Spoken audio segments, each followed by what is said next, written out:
jury clerk indicated to the court that she had received a voice message from regular juror number 62. And the message was that juror number 62 had to attend to an emergency and had to leave the country today. As a result, juror number 62 has to be replaced out of the alternate pool. The court has discussed this with counsel and has indicated that it would have Madam Clerk draw the name of an alternate to replace juror number 62. Now, if counsel wishes, they can inspect the names of the jurors who are in the alternate pool who have been included in that draw, if you wish to do that.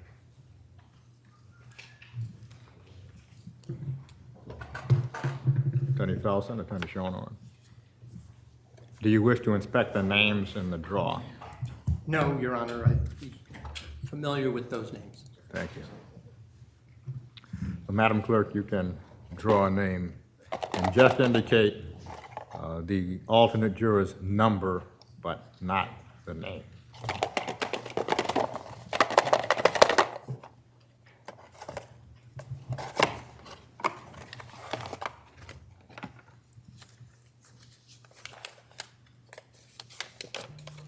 $399.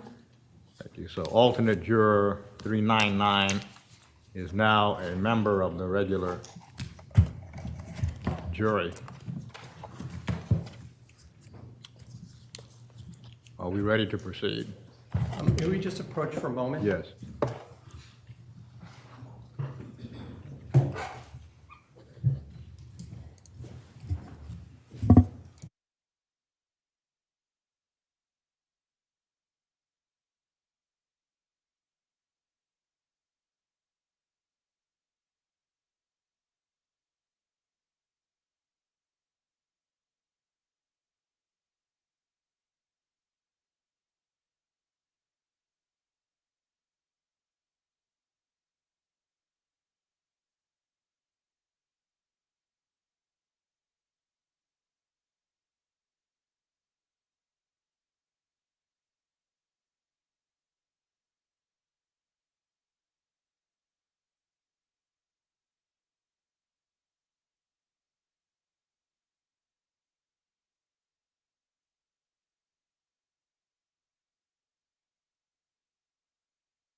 If you can please raise your right hand, thank you.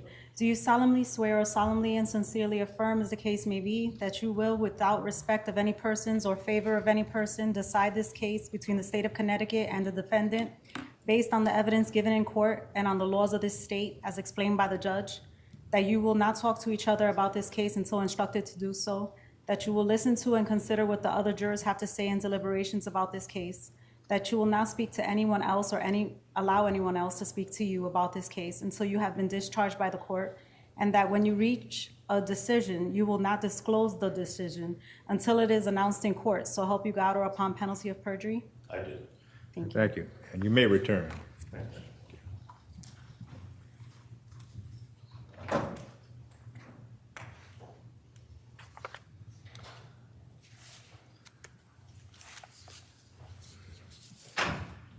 Is the state ready to proceed with its witnesses today? Yes, Judge, I believe he's under cross-examination by Attorney Schoenhorn.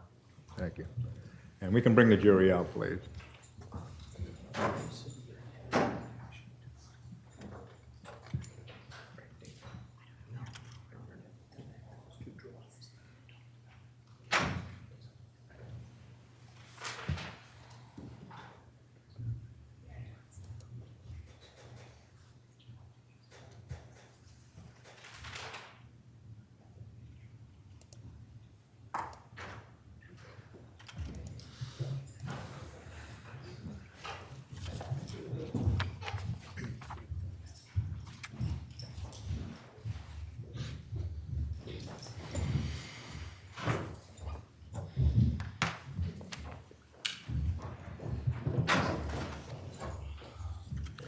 And would counsel stipulate, please?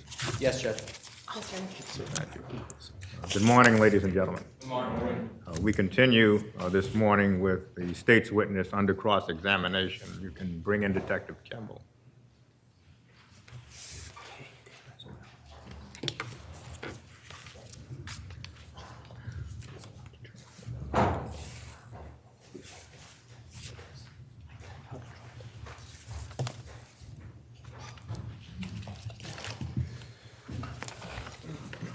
You may be, good morning. You may be seated, Detective Kimball.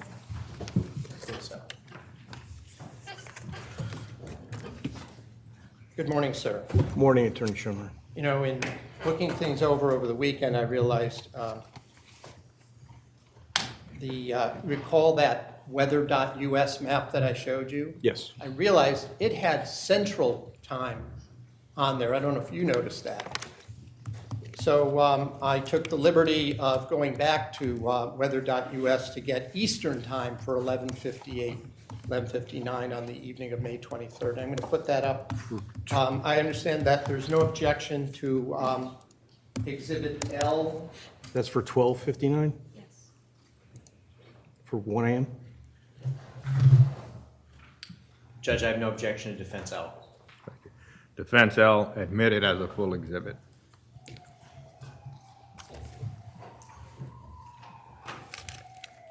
And if we could just put that screen on for a second, all right? So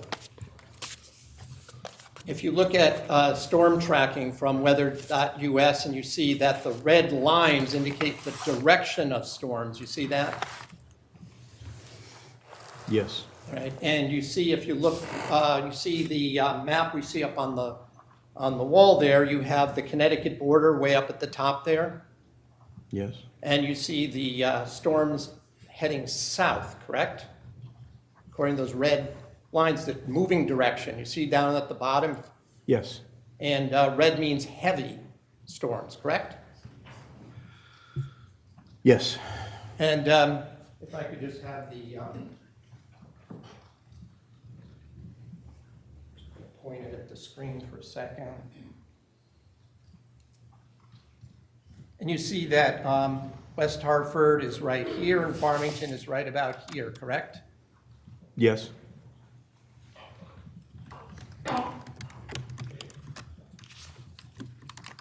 You had also told us that you used Weather Underground for that time to determine that there weren't any storms in the area of Farmington, West Hartford, correct? So I used Weather Underground for 1 o'clock, 12:59, to determine that there was, well, to find out if there was precipitation. On May 24th between 12 and 1, correct? Correct, and this is 11:50, appears to be 11:58. Well, this is May 23rd, right? Correct. All right, so it's 12, just before midnight on the 24th, correct? Correct. And you said that the Weather Underground that you used was from Brainerd Airport, right? Yes, Now, Brainerd Airport is the old city airport in Hartford along the Connecticut River, right?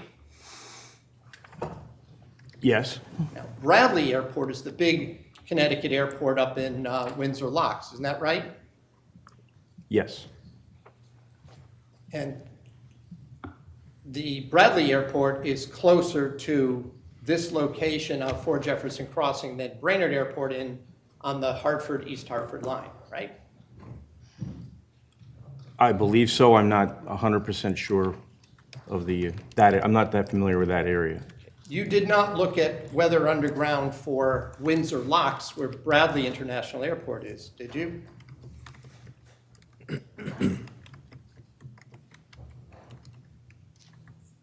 Trying to remember.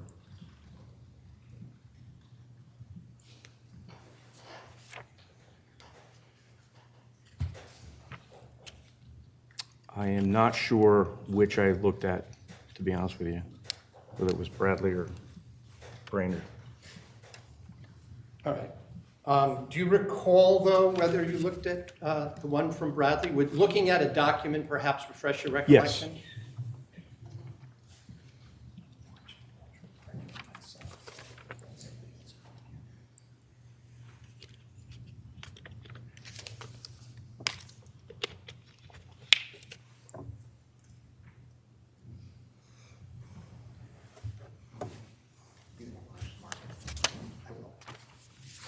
I just have this marked for, well, I'm going to show it to you first. See if this might refresh your recollection. I realize it's little, but you have glasses on, so you can read it, all right.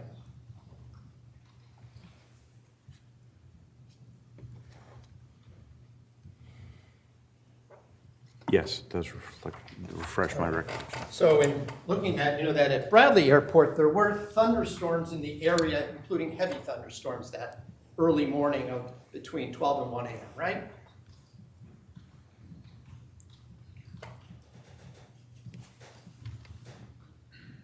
Can I look at that one more time? Sure. Thank you.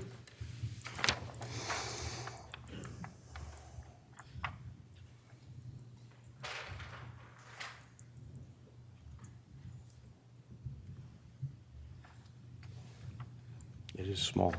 It is small.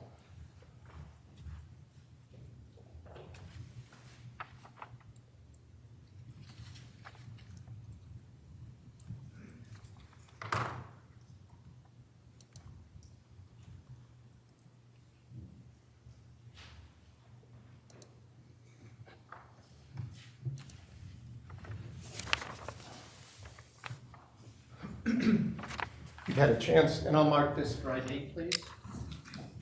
That would be M. M as in Mary, ID. So having reviewed that, does that help refresh your recollection that between 12 and 1, there were in the area of Bradley International Airport, heavy thunderstorms reported? There was a spike in the precipitation, yes. Right around that time, correct? Correct. And just the kind of thing maybe a 12-year-old might get frightened of at 12 or 1 in the morning, being woken Check, up. Judge. Well, sustained.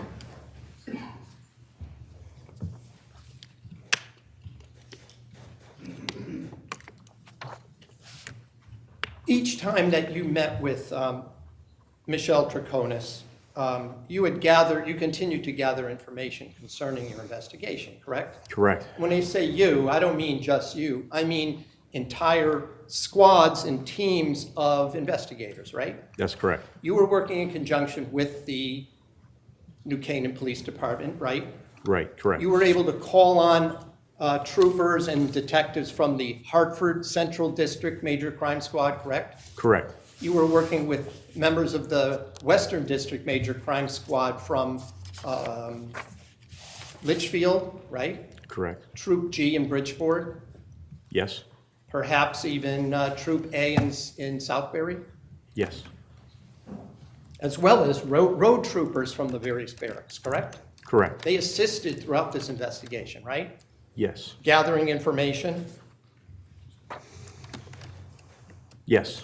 working with other officers, Yes. collecting information from various sources, right? Correct. You had, at the time you were talking with Ms. Troconis, on the first occasion in June 2nd of 2019, you had at that point already the benefit of some phone records, right?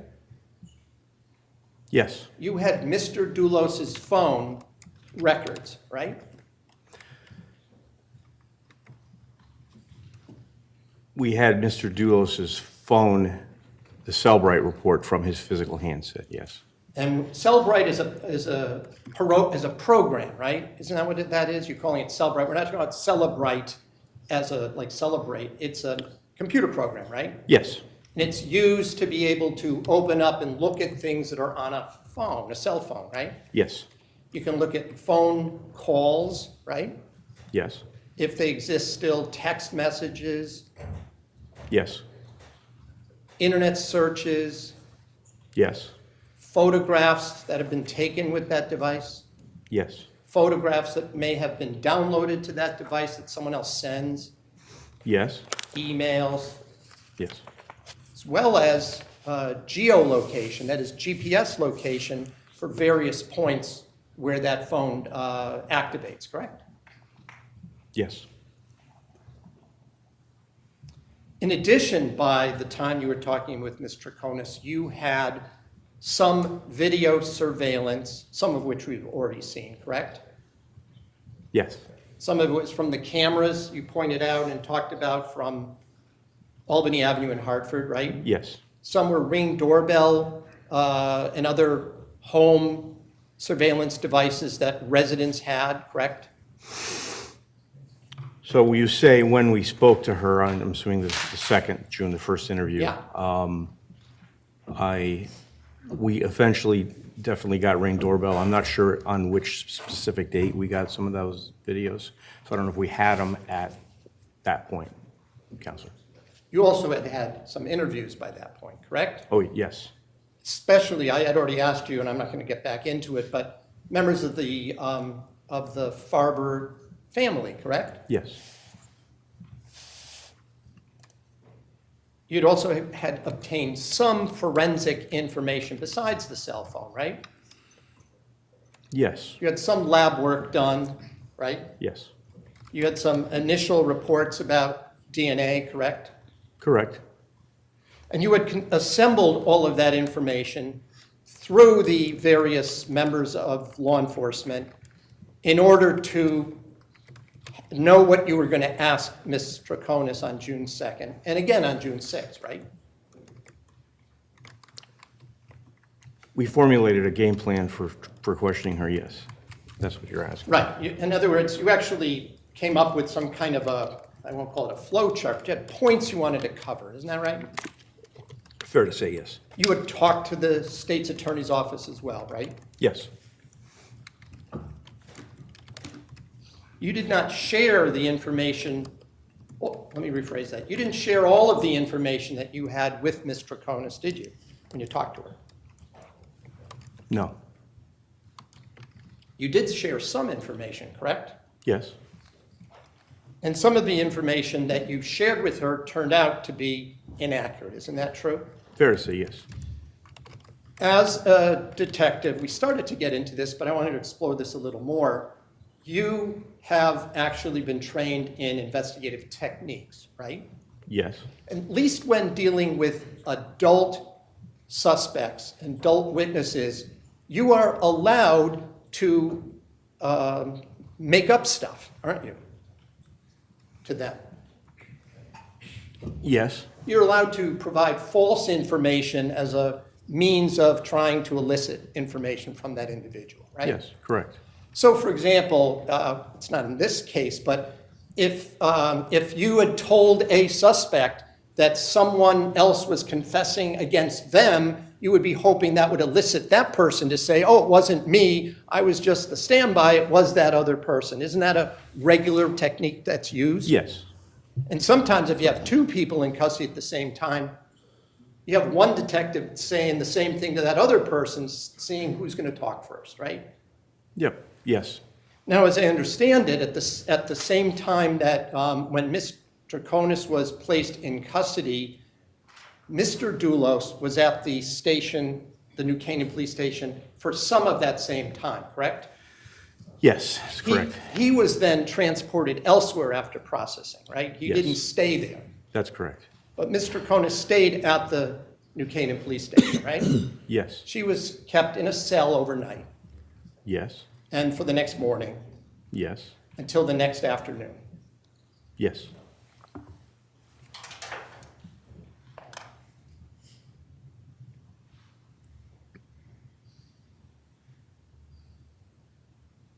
When you told Michelle Troconis that you had information that there were 30 stops along Albany Avenue disposing of garbage, you have conceded in a question to Mr. McGinnis that that was inaccurate, right? It wasn't a true statement, was it? It was inaccurate, you're correct. It was an inaccurate statement.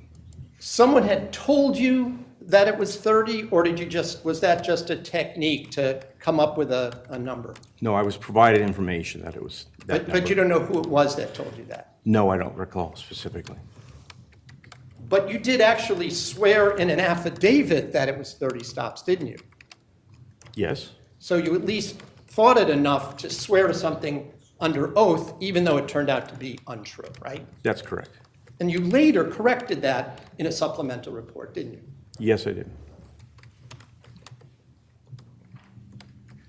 You also told Ms. Troconis that you knew that Fotis Dulos was down in New Canaan in the morning of May 24th, 2019. You remember saying that in that first video, June 2nd?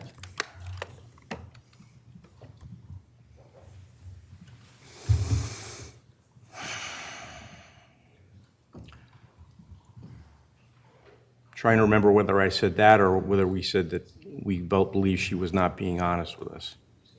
Well, I want to be more specific. Didn't you say you knew where he was because of, quote, science, unquote, that he was not in Farmington, but in New Canaan? The word science, both you and Detective Clabby use that, right? Just object, Judge. I Ground. believe that the detective said that. I think it's a mischaracterization. Well, the question is essentially, well, it's a leading question. You said that essentially science showed certain things. And so what is the objection? Well, if I can just have a moment, Attorney Schoenhorn. Thank you. Oh. No, right. I thought I had clarified. It was, if it wasn't you, it was Detective Clabby that said it. I believe you both said it, but at least in your presence, Detective Clabby used that line, isn't that true? I remember Detective Clabby using that. Okay, I don't remember using it personally. fair enough.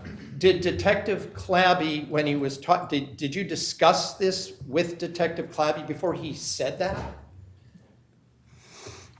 Discuss his use of the word science, Yeah. not specifically the use of the word science, no.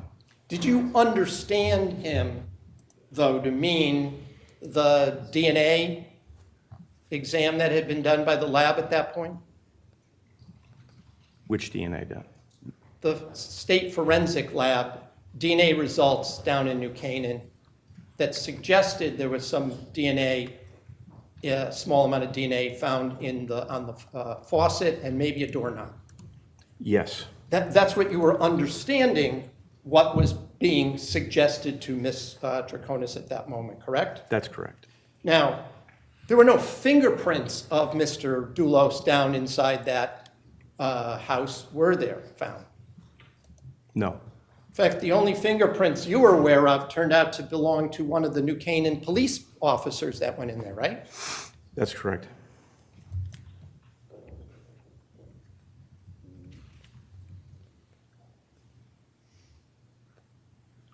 Michelle Troconis talked to you on that first date for at least 2.5 hours, correct? Correct, yes. She tried to explain things to you, right?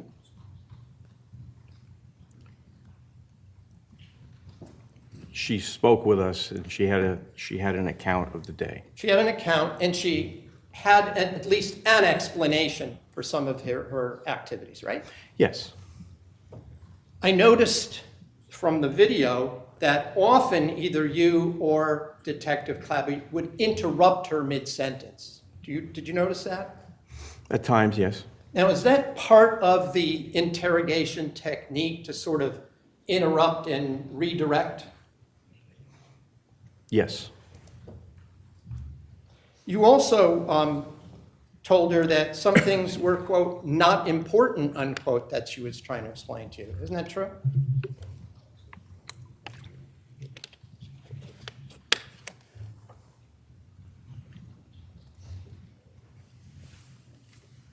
the specific words I'm trying to recollect, but there were things that she was telling us that were of lesser importance. I'm referring specifically to the license plates that were recovered from the sewer drain. Okay. Do you remember Mr. Troconis telling you she didn't know anything about those license plates or what was in the FedEx envelope, and she had never seen that Suburban? Do you remember that conversation? Yes. Do you remember saying to her, or maybe it was Detective Clabby, well, that's not important, that's not relevant? I don't remember that.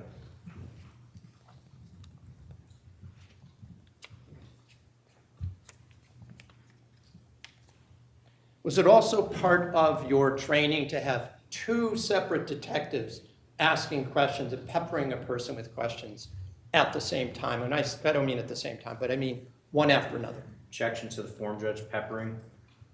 Well, the court is going to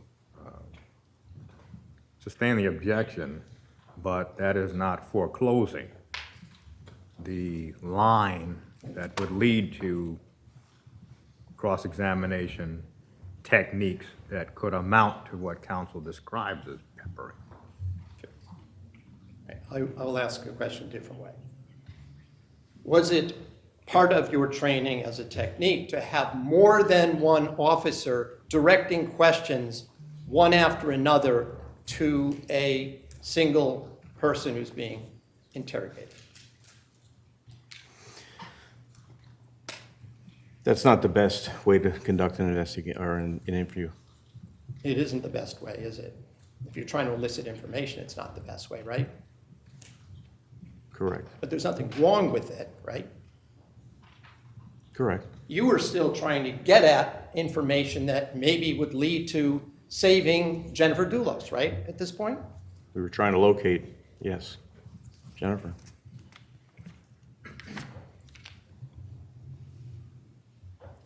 And I just want to be clear about one specific point. When you told Michelle Troconis that you had proof or evidence that Fotis Dulos was not home at 6:40 in the morning, as she said, that was a interrogation technique statement, wasn't it? We had his DNA on a faucet But you, at the crime scene. right, but So we didn't, you know a lot about transfer DNA. You've learned about transfer DNA, right? yeah, You yes. knew it was a minor, not a major amount of the combined DNA on that faucet, right? Subject, Judge. I think it's hearsay. Well, the question now goes to this witness's knowledge about transfer DNA and amounts. And so the question is, you know about, and the answer can be, no, I don't know about, or yes, I do. So the court's going to overrule the objection. Just re-ask the Sure. question, Counselor. Well, you understood that there was a minor and a major contributor, that is, more than one person's DNA mixed together on that faucet, right? You knew that at that point. I understood that there was more than one person mixed together. You also knew when you're questioning Michelle Troconis at that point that you knew that Fotis Dulos had been there at a picnic out in the backyard a day and a half earlier than May 24th, right? On the 22nd. Outside of the house, yes. Right, but there was food, right? You knew that. Yes, There was Yes. silverware and plates and all that stuff, right? yes, And you were aware that for part of that time, Jennifer Dulos and Fotis Dulos had interacted during that event at the house down in New Canaan, right? yes.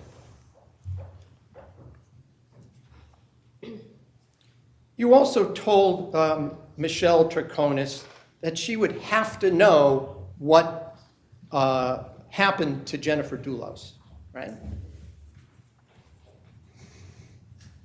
Yes. Was that because she was living with Fotis Dulos that you said that? Partially, Was it because she was dating him at the time? partially. Do you think that from what you had already told us about what you had learned about Fotis Dulos, that he was finally revealing his true self to this girlfriend? Just gonna object, Judge. Grounds. Speculation, form. I'm asking what he believed and thought It's during the irrelevant. questioning. It's also irrelevant. Well,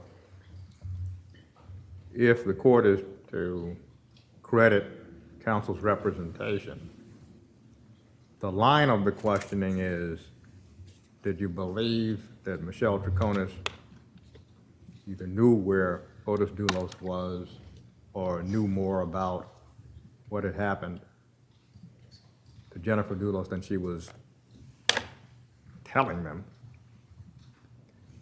You believe that in part because, this is how the court understands the testimony. One, she was Fotis Dulos' girlfriend. Two, she was dating Fotis Dulos, living at his house. And now the court understands this is number three.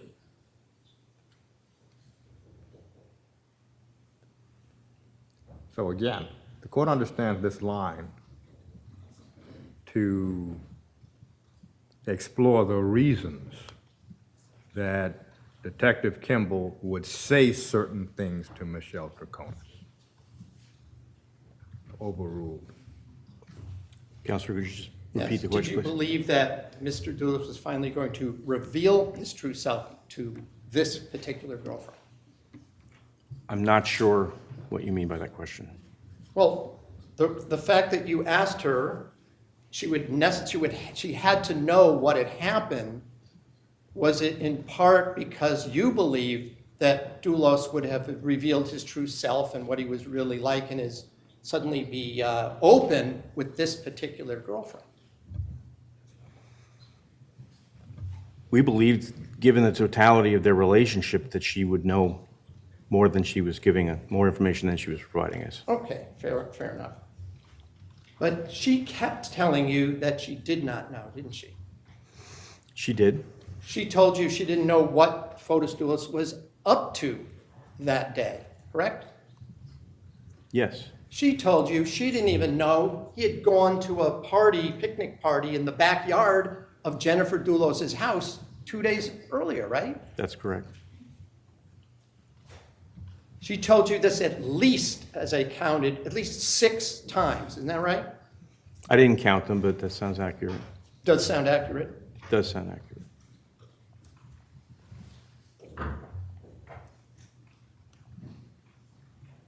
Michelle just didn't tell you that she didn't know. She offered to help you search, didn't she? In those words, she did, yes. Well, she did more than just words. Didn't she say she would dig holes? Isn't that one of the things she She said? did say that, yes. And she would trek through the woods, right? In the interview, yes.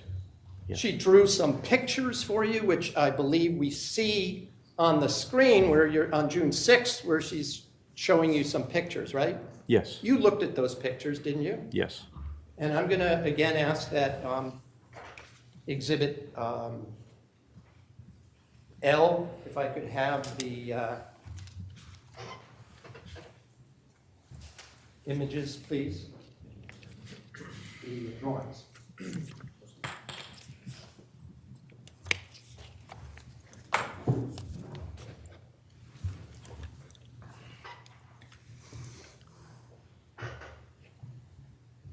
I'm just going to ask this is on Exhibit L, but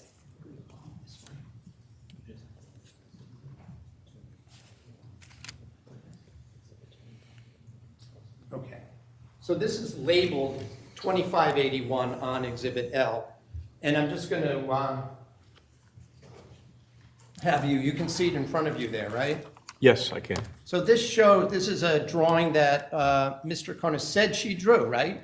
And gave to you, right? Yes, It shows Jefferson Crossing, right? correct.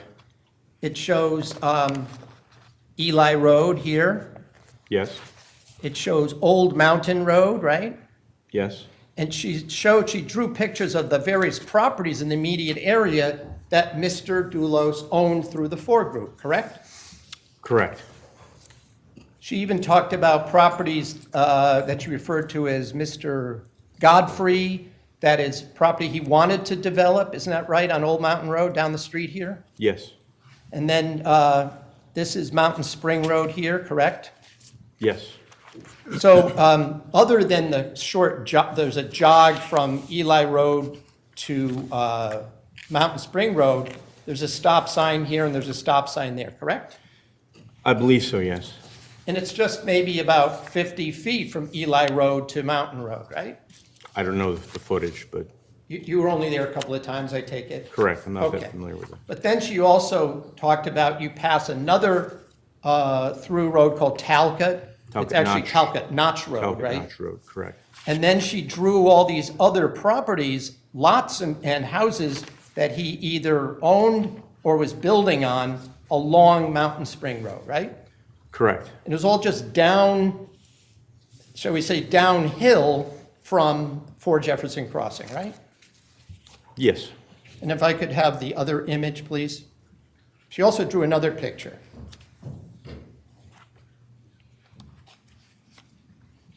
This one is labeled.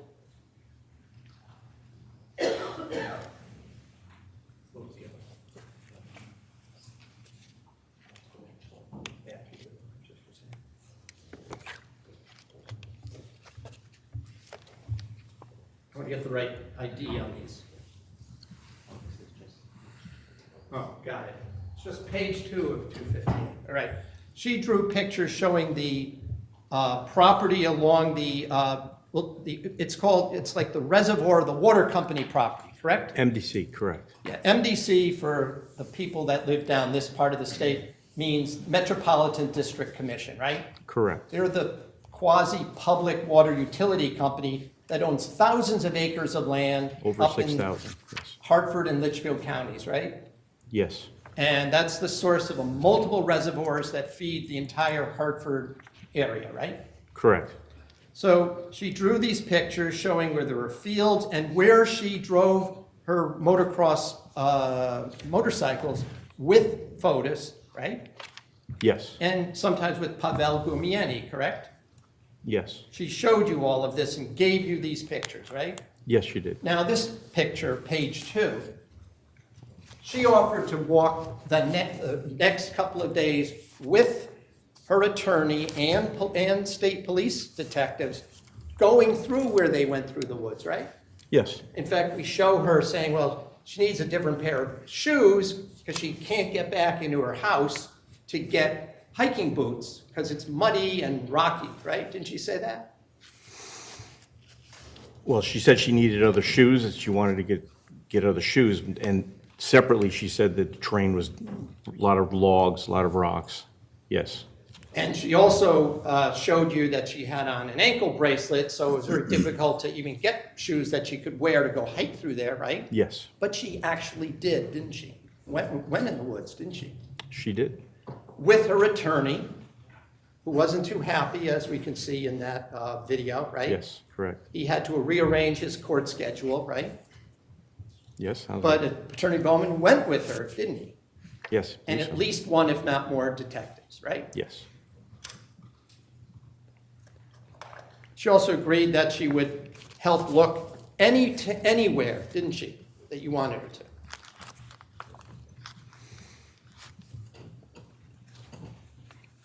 During which interview? I'm sorry, I'm just trying to recollect. There were a lot of things said in each of the interviews. Right, between the first and the second, maybe more in the second interview.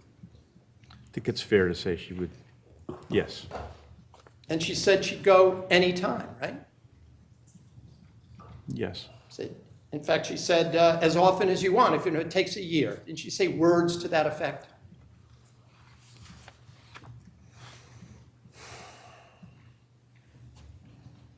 I remember the mention of the word year. I'm not sure the context of it. During these interviews that you had with her, we'll start with June 2nd, did she ever say, no, I want to stop, I'm done? No. You were aware that it got very hot in that room at the New Canaan Police Station, right? Yes. And at one point, you hear that you had to take a break because it had gotten so hot and muggy and stifling in that room, right? We took a break and we mentioned that it was warm. I'm not sure we took the break because of the temperature, but it was mentioned, the environment in the room was mentioned, definitely. You heard Mr. Bowman get up and go, oh, it's hot. Remember him Yes, saying I do that, remember right? that. And you heard Ms. Troconis say, I'm getting dizzy, right?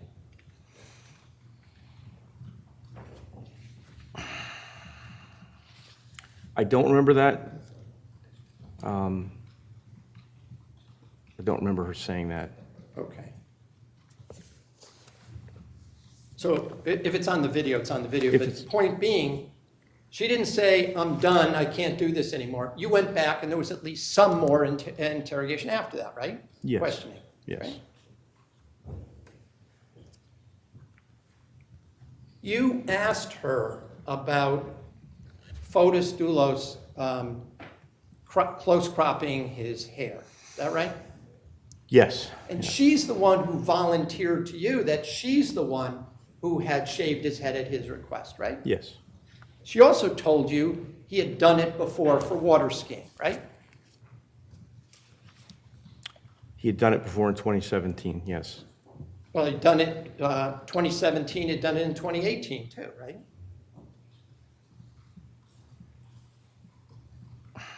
I don't remember 2018. I know that she said he had done it at least once before, and I think she said 2017.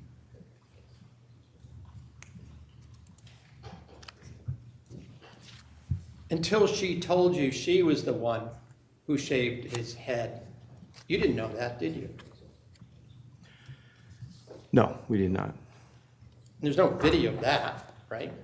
Of the shaving of the head? No.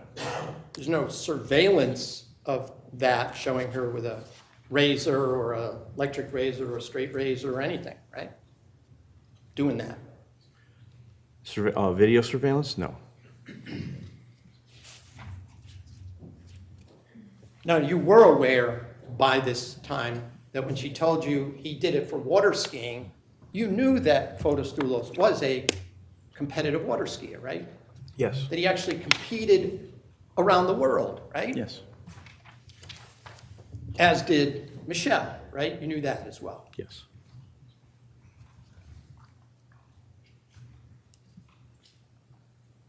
She also told you that in the video, in the interview, that there were pictures of him on Instagram from prior years with his, water skiing with his head shaved, right? Again, I don't specifically remember her saying that. I know he had an Instagram account. Did you go through the account and look for those kind of pictures or not? I did. I don't remember seeing him with his head shaven. Okay, all right.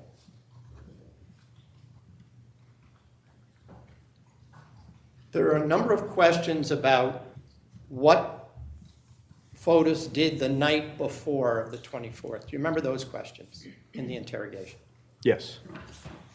Michelle told you there had been a dinner party, didn't she? Yes. She named the people who were at that party, didn't she? Yes. She told you about Stefan Reich, right? Correct. And his girlfriend Beth Johnson, right? Yes. She told you that Stefan Reich was one of Mr. Dulos's or the Four Group real estate agents, right? With Coldwell Banker, yes. What's that? With Coldwell Banker, yes. Yes, but one of the agents that worked on marketing the properties and the houses that he owned and built. Yes. She also told you about Robert Hutch Haynes, right? Yes. And his wife Erin, I guess it's spelled Aaron, not Erin, even though it was his spouse, female spouse, right? Correct. You checked, as a result of what she said to you, you did check these things out to confirm them, right? Yes. And they were confirmed, weren't they? I was going to object, Your Honor, calls for hearsay. Well, the question is essentially, you confirmed them. That's the question, overruled. Right? They were confirmed by other, yes, they were confirmed. Okay.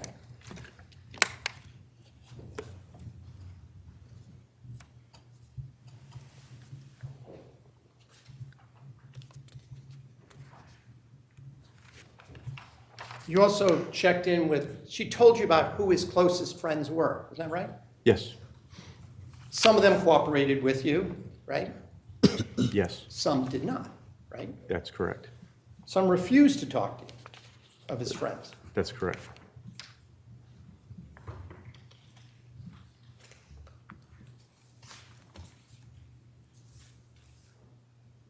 Michelle told you that she saw Attorney Kent Mawhinney in the office after she got back from taking her daughter to school on the 24th, didn't she? Yes. She saw him up in the office, correct? Yes. She also told you that the reason that she thought that that Fotis was home is because, one, she saw Kent Mawhinney in that office that morning, right? One reason? Would you re-ask it? Sure. Please. She told you that one of the reasons she thought Fotis was up in the office that morning when she got back is because she saw Attorney Kent Mawhinney in the office, right?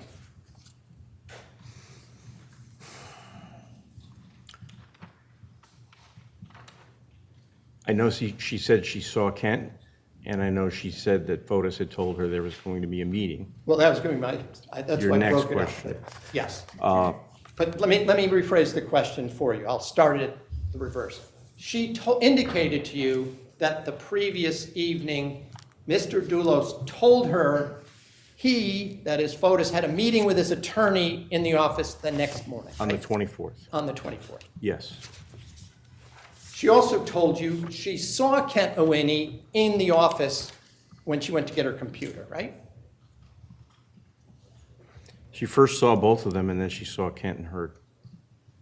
Well, she said in her mind that she first said she saw him, but then she said that, in fact, she just assumed he was there because she saw Kent. Didn't she correct herself? She changed her story, or her account, yes. Well, you can call it change, correct, whichever, but she eventually told you that she didn't actually see him in the office, but she was sure she saw Kent Mawhinney, right? That's correct.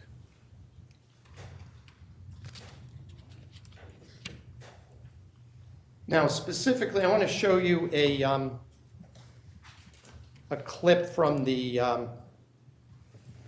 June 2nd interview, and I'm just going to ask you a couple of questions about that. You said that, well, let me just ask you this first, all right? Mm-hmm. Do you recall Detective Clabby saying there's no way he, that is Dulos, was home because he had never been in that home, meaning down in New Canaan, and we found what we found through science? Do you remember those were his words? I do remember that, yes. Okay.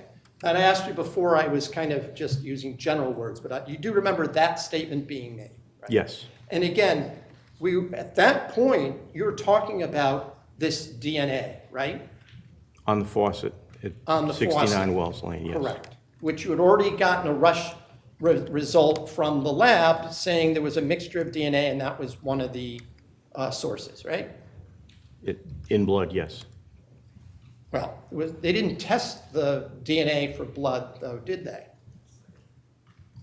Test the DNA for blood? Yeah, that was touch DNA on the faucet, wasn't it? Object, Your Honor. Foundation It Well- mischaracterizes.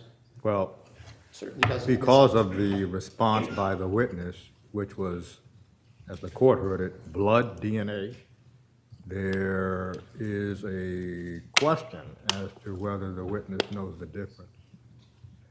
So, because of the witness's response, the court is going to sustain the objection. There was no evidence from the lab that Fotis Dulos's blood was in that DNA on the faucet, was there? There was a mixture of Fotis Dulos and Jennifer Dulos DNA. Right. But not Fotis Dulos's blood, right? Okay, I'll concede that. Okay. You're aware that you can have skin cell DNA, right? Yes, And you could have DNA from bodily fluids, right? yes, And you could have DNA from blood, right? correct. And the lab can tell the difference, right? Object, Your Honor. Well, I'll what the withdraw. lab can do is essentially beyond this witness's That's ability true. to I will discuss, sustain.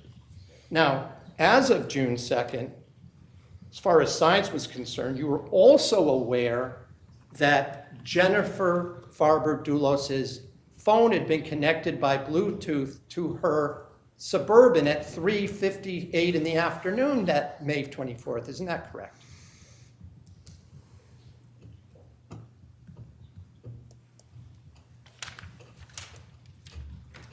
I don't remember being aware of that, no, Counselor.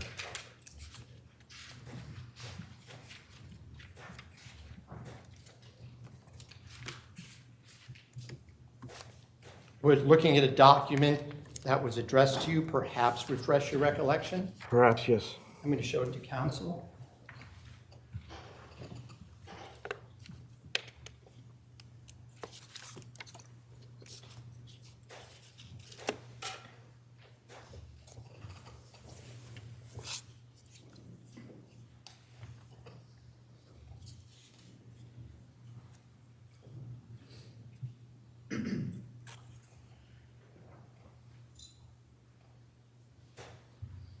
Well, I think I object, Your Honor, to the question I haven't because shown it to the witness yet. I'm just courtesy Well- showing it to the witness. Well, the question had he to has do to show the with, state well, the question had to do with whether there was a Bluetooth connection on the afternoon, 3:58, on the afternoon of the 24th, of Jennifer Dulos's phone to the Suburban.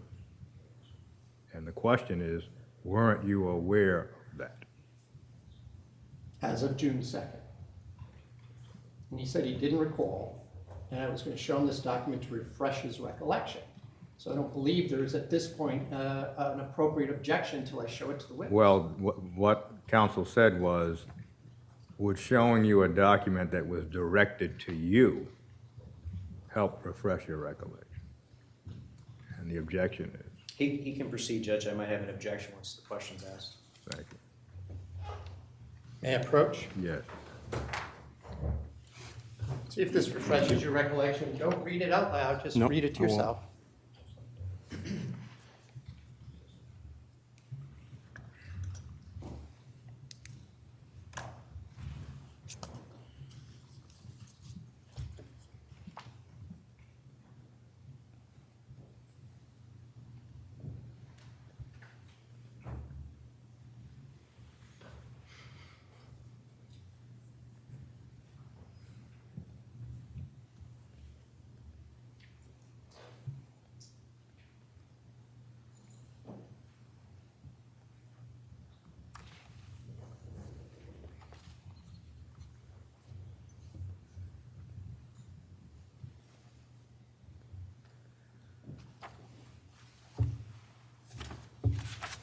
Yep. Recall seeing that, right? Don't recall seeing it, but I've just read it. Well, did it refresh your recollection? Yes. Okay. So my question, I'll mark this for ID. So when it comes to the issue of science, you were aware that Jennifer Farber Dulos's cell phone had connected by Bluetooth to her Suburban at 3:58 p.m. on May 24th, correct? I object, Your Honor. Assumes facts not in evidence, calls for hearsay. Well, Well, we I'd have like to to walk backward And if I- in order to analyze the objection. The question was, were you aware, the original question, were you aware that Jennifer Dulos's phone connected by Bluetooth at 3:58 in the afternoon on the 24th of May? The response was, there was no memory of that. Counsel then refreshed recollection. The witness said he's read it. He doesn't remember receiving that document. And now the question, counsel, is, he then said he remembers the information, though. He did say that. And then was going to ask him, when they were talking about science, did they include the fact that the phone had connected by Bluetooth at 3:58 in the afternoon? and the objection is facts not in evidence. Yes, Judge, and also it relies on hearsay information. I'd like to Well, address this hearsay well, question. Well, the question is, really, this is the basic question. Did you discuss that information with anybody else who was involved in the investigation? That seems to be the question. It has to do with when he's asking and making statements, the two of them, because who says what, they're both together, are speaking to Ms. Troconis, and they're telling her certain information, and they're not telling her certain information. I'm just eliciting that this was a piece of information they'd had for at least several days. And the objection is facts not in evidence. Again, the court sees the basic question as this. As the court understands the offer, if this is the information that you had concerning the Bluetooth connection, did you discuss that at the June 2nd interview with Michelle Troconis? That's how the court hears the offer. Through the use of the term science, unquote. Well, that makes the question confusing. The court would sustain the objection if that's the question. And that was the question, Your Honor. So the objection is sustained. All right, I'll ask a different question. Did you discuss with Ms. Troconis that you had information about the connection of the Farber Dulos cell phone to her Suburban, that is to the Farber Dulos Suburban down in New Canaan, late at approximately 4 o'clock in the afternoon on May 24th with Ms. Troconis? Did you discuss that with her? I don't know that that's Jennifer's phone that connected. And you don't know that because you need to see the entire lab report? Off the top of my head, I don't know which phone that is. All right, but so if you were to look at the diagram of what that phone was, you would be able to answer that? Or are you going to say that if there's a bunch of letters and numbers identifying a specific cell phone, you wouldn't be able to answer that question today anyway? Objection, argumentative compound. Well, this is now leading to extrinsic evidence of a collateral matter. So the court sees that as what's being offered, and the objection is sustained. Did you receive an email on May 30th, 2019 from the lab regarding the cell phone connection? Yes or no? Yes. But you don't know if it's what the report told you is in fact Jennifer Farber Dulos's phone, is what you're saying, right? As I sit here today, that's correct. Okay, then we'll deal with that with a different witness.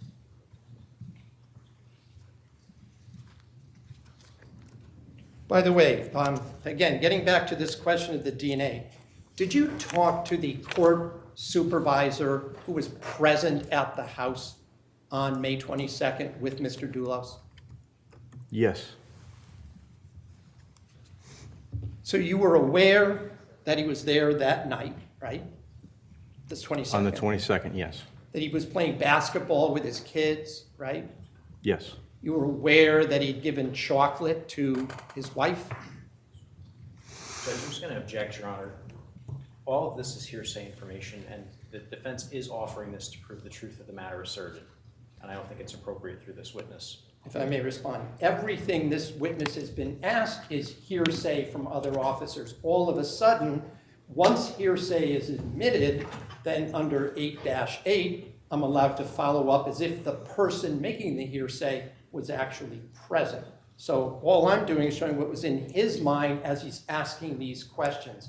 So I'm not offering it for the truth, but the fact that he said certain things based on the knowledge that he had received. At this point, the questions concerning whether the visitation supervisor played basketball and whether he shared chocolate is not relevant. Well, I'm sorry, I didn't mean whether the supervisor did, it was whether Fotis Dulos did.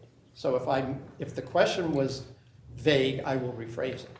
Judge, if I may, Yes. he misstates 8-8. We talked about this the other day. That 8-8 has no applicability here because, first of all, nothing that was offered on direct examination in terms of knowledge that Detective Kimball had was offered for its truth. So it wasn't offered for a hearsay purpose. So 8-8 really has no applicability at this point whatsoever. And moreover, in order for 8-8 to apply, it needs to be impeachment directed at the specific declarant, not just anything that they've said, whether or not that information came in or not. So counsel misstates 8-8. And I would just note that he actually is offering these things for the truth. And so that is my objection. Thank you.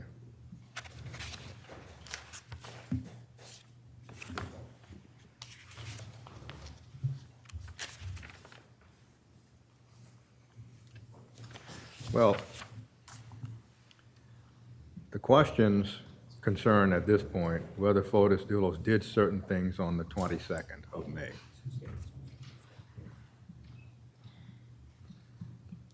Again, before we even get to what is hearsay and what is not hearsay, the court fails to see the relevance.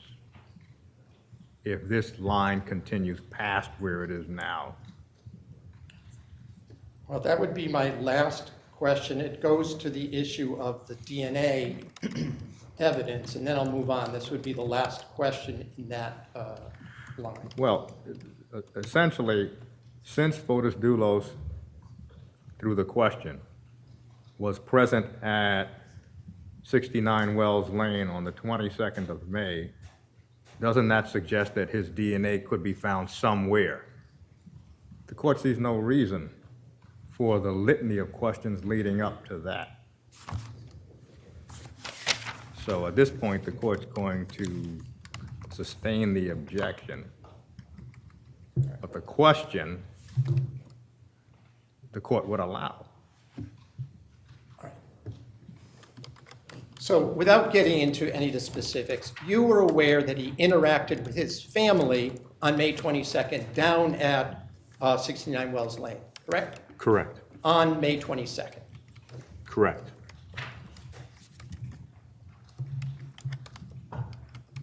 And you had no proof other than your opinion or speculation that Fotis Dulos was not in his house at 4 Jefferson Crossing at 6:40 in the morning, correct?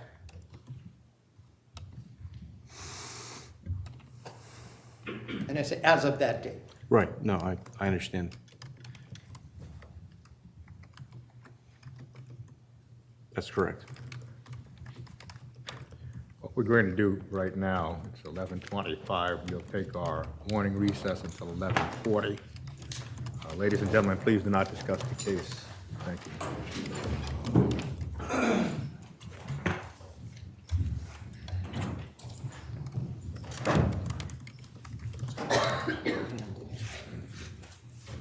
Still can't. All rise. This honorable Superior Court now stands in recess. You may exit the courtroom.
Thank you.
We can bring the jury in, please.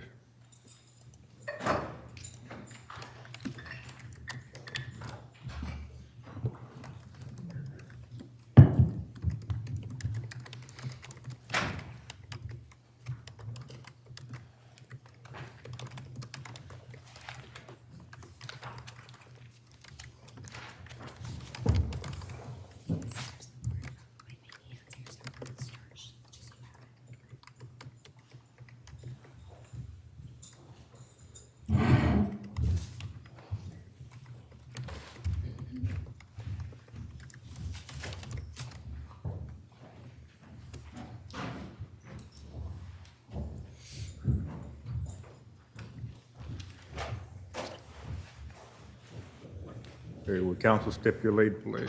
Yes, Judge. Thank you.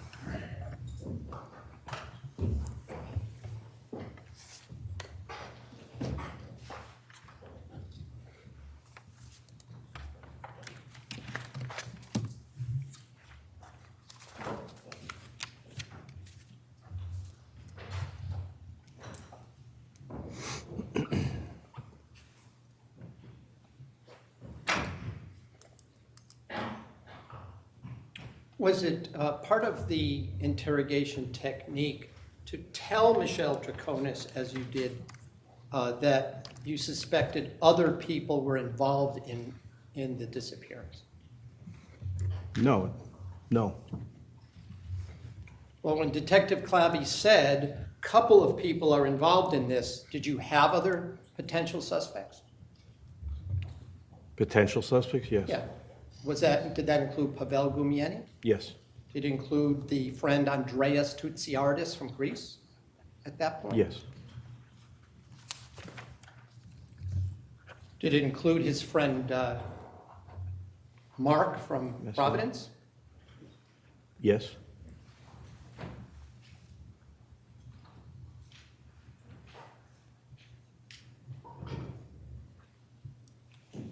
Didn't Michelle specifically say to you, after the comment by Detective Clabby about science, that she said, I've always believed he was in the office because that's where he usually is? Do you remember her saying that to you?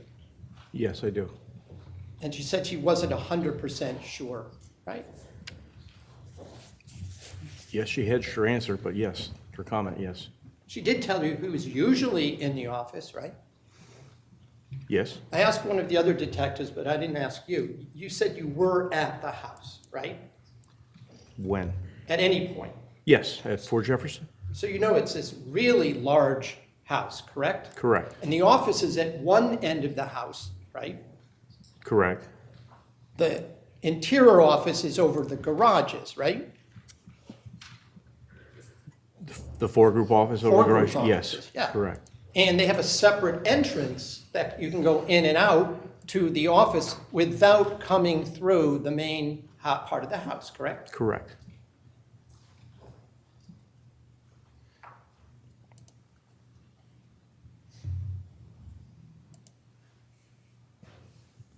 When you were in the house, did you go in the house or just go on the outside of the house? I went in the house. Were you with other detectives? Yes. Were you able to see them at all times when you were in there? The other detectives? No. Was it big enough so that a child might call her mother on the phone to come up to her room? Just gonna object, Judge. Sustained.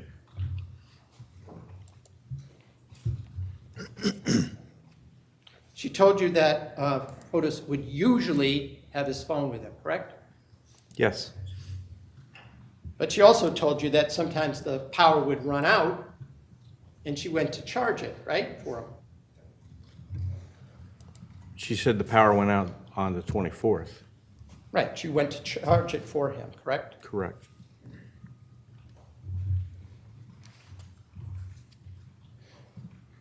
She also told you that May 24th for her was a normal day, didn't she?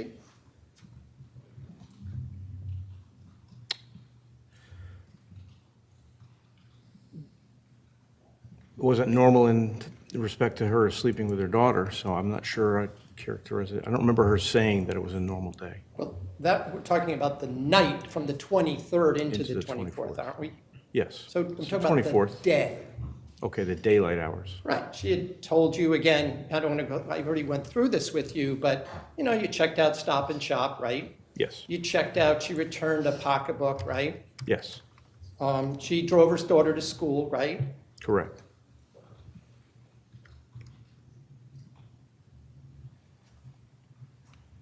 And she told you that Otis was acting normal that day, other than doing this little side trip to Albany Avenue, correct? She did say that, yes. Now, you were shown the timelines the other day by Mr. McGinnis, weren't you? Yes, So on June 2nd, you hadn't seen those timelines, had you? that's correct. They were first recovered from a black bag on June 3rd by other detectives, right? The photocopies were, yes. Well, I want to be clear. There was an original looking document with the purple line that was found in the office, right? That's correct. And she told you she hadn't seen that before herself, correct? She did say that, yes. And she said she thinks that was Fotis Dulos' handwriting, right? Yes, The other two documents were just photocopies, right? 3 documents, right? There were 3 documents. One was similar to the original that was found, right? Correct, The original had some additional writing on it by Dulos, right? correct, She told you none of the writing on that document, either side, was hers, correct? That is the one from Dulos. correct, The photocopies, the other 2 photocopies, she said were in fact hers, right? yes, And she explained that she had heard the lawyer, Jacob, she called him, Pietranker. right? Yes. Pietranker, yes, right? Tell Dulos on an open speakerphone, you should keep a timeline of your whereabouts, right? for Wednesday, May 22nd. Right. And then Fotis, she told you that Fotis told her the following Tuesday, I believe, that she should write down what she did on Friday, correct? Correct, She also told you that he told the same thing to Pavel to do, right? correct.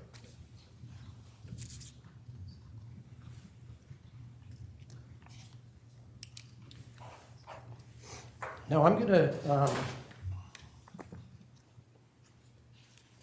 at some point, the state took out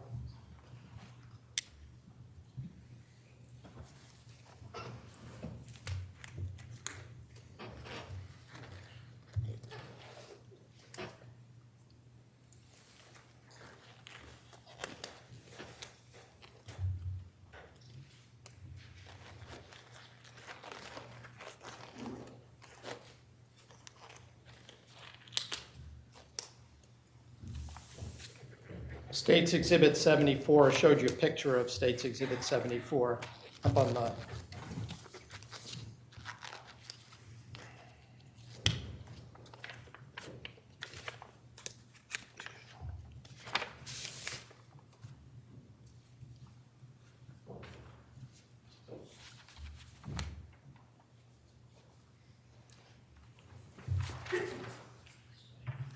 And I just want to be clear, I'm going to hold it up for you. I have the purple glove.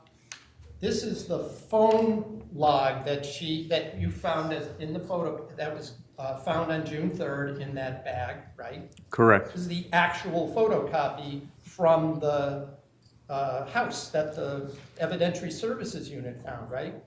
Yes. So since it's clearer than I think that was, I'm just going to show it to the jury if I may.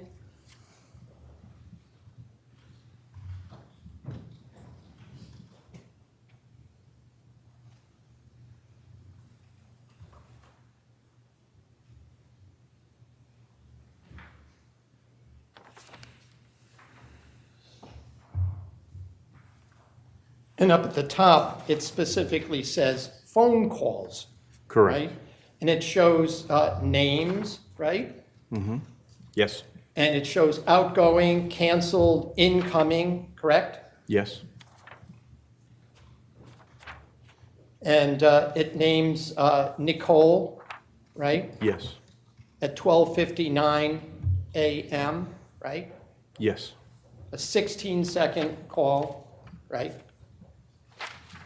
Yes. And it says after that thunderstorm. Yes. And the only other one where there's any comment was,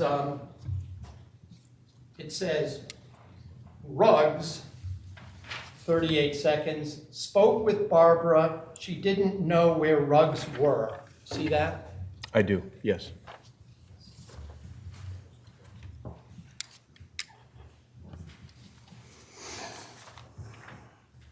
And the phone calls, I'll just note, one of the calls is, says it's from somebody named Bruja, B-R-U-J-A. Do you know what that means in Spanish? I do not, sir. Witch, W-I-T-C-H, Okay. all right? Object, Your Honor, counsel's testifying in this Well, point. at this point, counsel is testifying. All right. So it's clear, I'll withdraw the question, Your Honor. oh, there was no question. You were testifying. You may proceed. It mentions somebody named Mommy, M-A-M-I, Yes. right? It names Poppy, P-A-P-I, Yes. right? Fotis is one of the names on this list. Yes. When you checked Fotis Dulos' phone, there were times incoming and outgoing that matched up with those times. Isn't that true? Well, can the witness have the benefit of the document if we're going to ask these types Yeah, of questions? you have gloves on, right? I do. Yeah.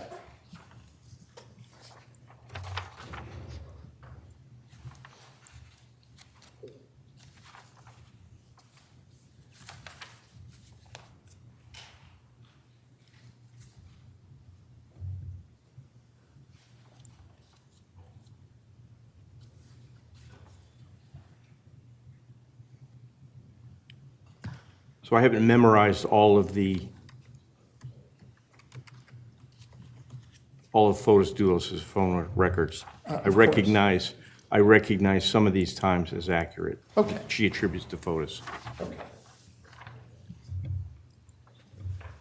And just so that the jury also can see it a little bit closer, the other document that she identified as being in her handwriting is in that same Exhibit 74. And I just want you to just confirm that this was the other document which on the video she identified as being something she prepared. Yes, that's correct. And may I just publish this to the jury as well? I don't want to put two gloves on, so I'll just.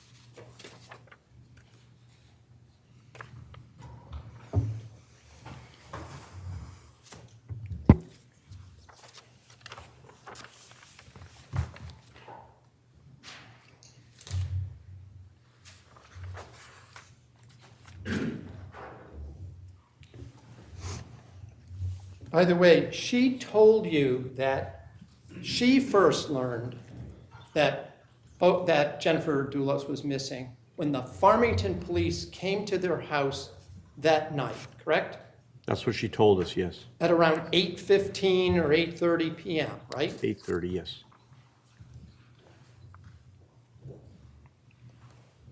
And that was after she and Fotis had gone to Starbucks, right? Yes. And it was after Fotis had thrown garbage bags out on Albany Avenue, right? Yes.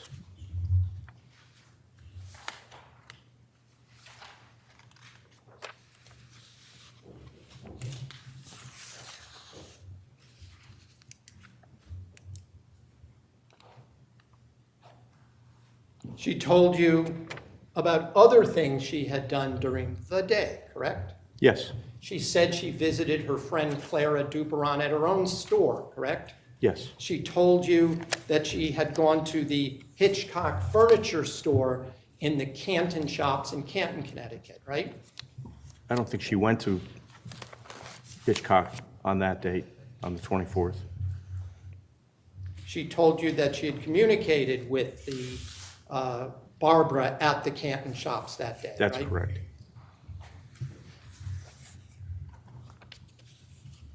She told you that when you asked her if anyone else was home when she got back from her errands, she said she didn't see, but the Suburban was there in the garage, right? That's correct. I also want to clarify, and without, again, putting up more pictures, there were 4 garage doors, correct? At 4 Jefferson, At yes. 4 Jefferson yes. Crossing. There are actually 4 garage doors at 80 Both, Mountain Spring both, as well, yes. right? But let's just talk about 4 Jefferson Crossing, okay? Okay. And I've asked other people, but the office of Ford Group covered both sides of the garage, right? All 4 doors were part of the Ford Group offices, right? Over all 4 bays, is that what you're Bays, saying? yes. I believe so, yes. And then it also included an area over the archway. There's a word for it, I can never remember, where you can drive through. I forget, it's got a French name for it, Porsche to something or other, but alcove, whatever I'm going to call it, right? Where cars drove through and parked in the back, right? That's correct, yes. And the offices included over that area, right? Yes.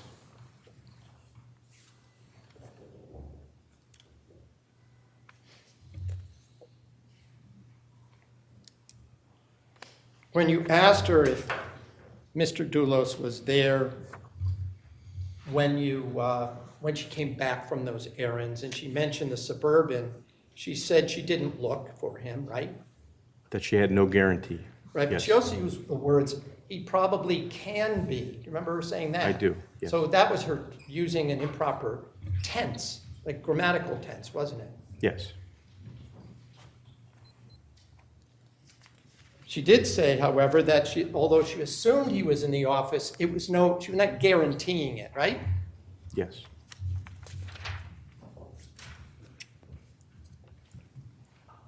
At some point, she recalls that he did call her for lunch somewhere in the 1, maybe later, 1:30 time period, right? Yes. Between 1 and 2, right? Yes. But she said she couldn't be certain and didn't want to be held to that, right? Yes. And once again, at this point, she didn't have her phone with her so she could check when he called her to have lunch, right? No, she did not. So let's just talk about 80 Mountain Spring Road. There seems to be a lot of discussion about 80 Mountain Spring in both the June 2nd and in the June 6th interrogations, right? Okay. She told you that Fotis asked her to come bring some cleaning supplies to help clean up, right? Yes. And you did know by then that there was, in fact, a real estate showing that was going to happen that next day, the Saturday, the 25th, right? I'm trying to think if we knew it at that point. You certainly knew it by the 6th, even if you didn't know it by Yeah. the 2nd, right? Yeah. Yes. All right. And you talked to the real estate agent? Rania? Yes. I didn't. Well, somebody talked to Rania, that's her name? Yes. Remember her last name? Begins with an M? I don't remember. Do Do you talk to the prospective buyers as well, the Pavlonises? I don't think they were, I think they were, I don't know if the Pavlonis were buying 80 or 88. So I know that the Pavlonis were spoken to by another detective at some point. Well, do you recall that the prospective buyer wanted to build a house but wanted to tour 80 Mountain Spring because it was more or less completed as to see what kind of house Mr. Dulos could build for them? Does that ring a Yes. bell? Subject, judge calls for hearsay. I'm not offering for the truth. It doesn't matter whether they were going to build a house. Court does not hear the question as being offered for the truth overruled. You remember that? Yes, Okay. Even, we've seen some pictures of 80 Mountain Spring. It also was a fairly large house, right? yes, It looks like it may have been an old house that had been gutted and rebuilt and made maybe way bigger than the original house. yes, We see there's actually ivy growing up on the brick, right? correct, Brand new house couldn't have that much ivy growing that fast, right? true.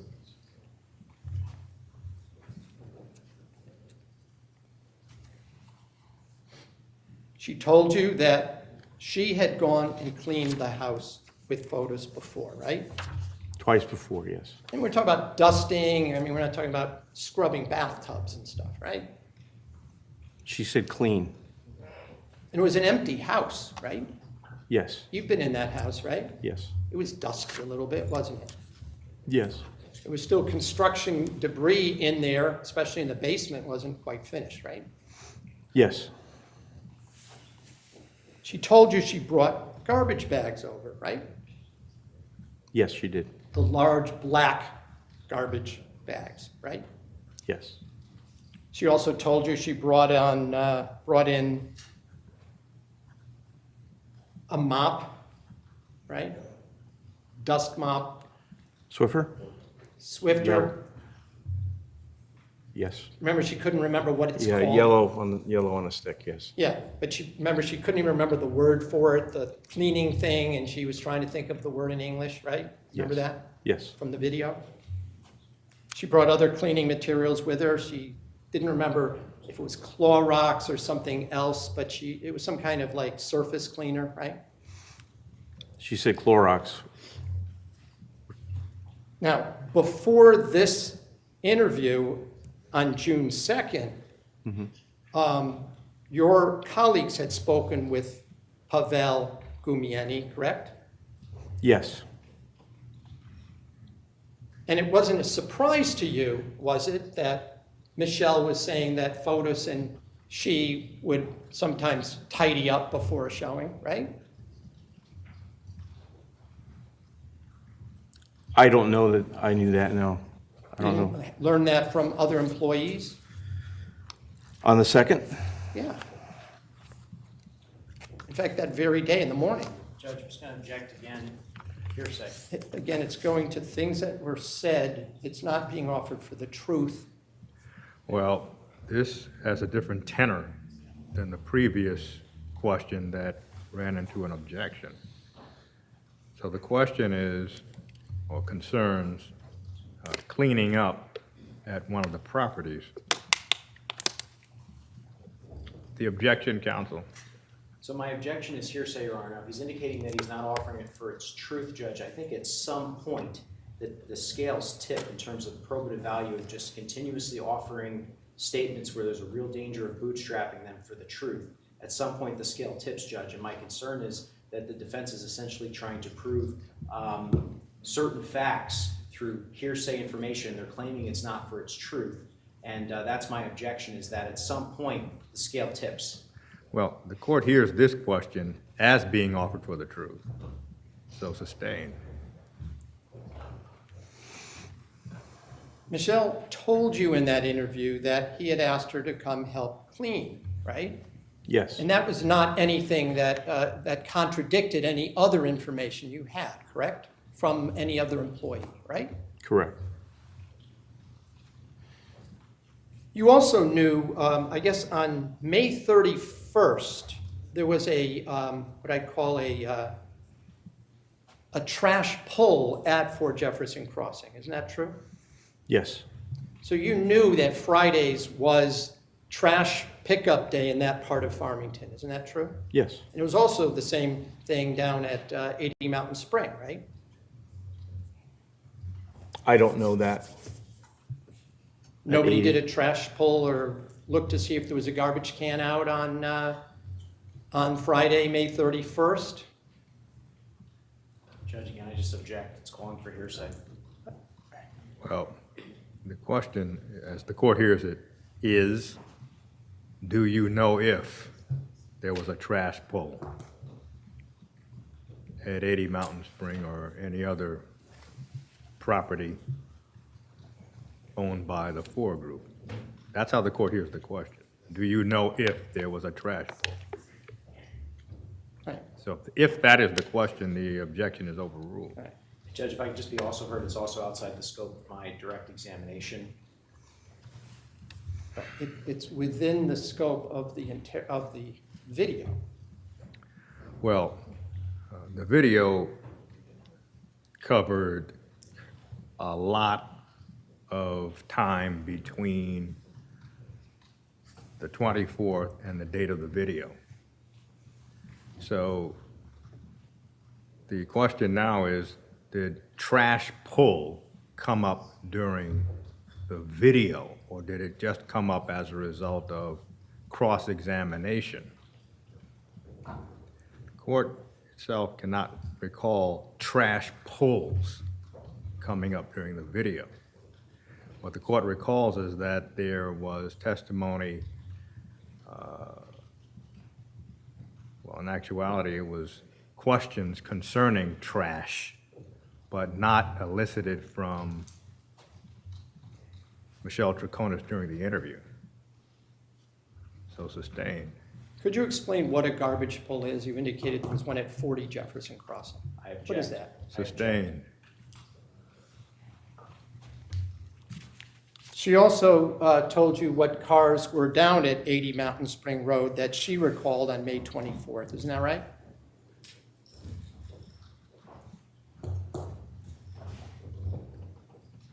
She reported some of the vehicles that were there. Yes, She mentioned the Suburban, right? she mentioned, yes. She mentioned the Jeep. The Jeep Cherokee, yes. She mentioned Pavel's Tacoma, Which interview are we speaking of? either the first or the second.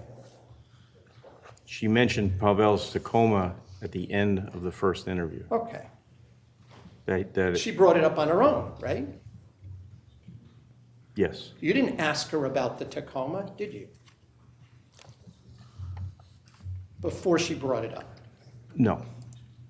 She was asked a more general, is there anything else you want to tell us? And she said, well, Pavel Gumieni drives a Tacoma, right?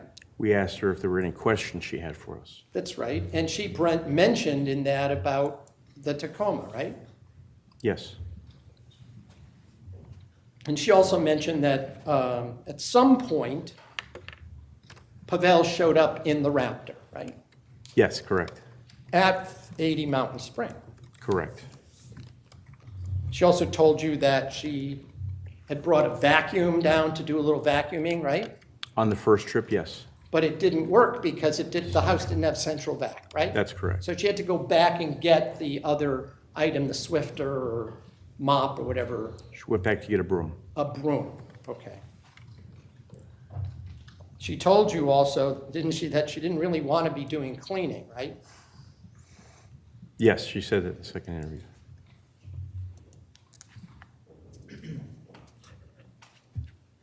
She also told you that different people from the company drove different vehicles at different times, right?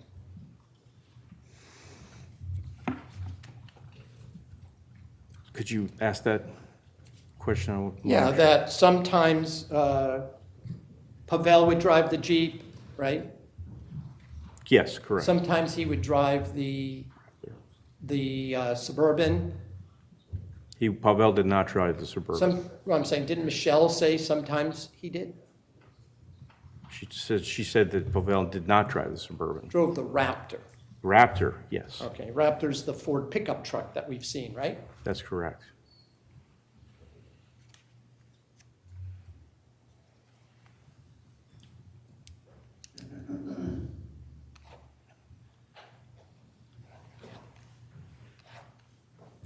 And you were able to review Ring doorbell surveillance down around, across from 80 Mountain Spring Road, right?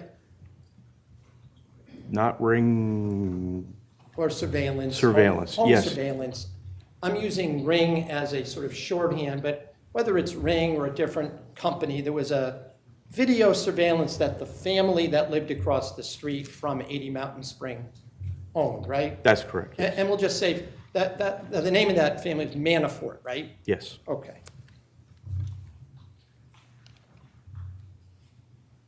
And without going to any of the specifics, you were able to review comings and goings, at least into the driveway of that 80 Mountain Spring Road property, right? yes, Including the evening before on May 23rd, right? that's correct. But you couldn't see who was driving any of these vehicles, right? Correct, It's too far away and the angle was such, you can just see the vehicles coming and going, right? yes,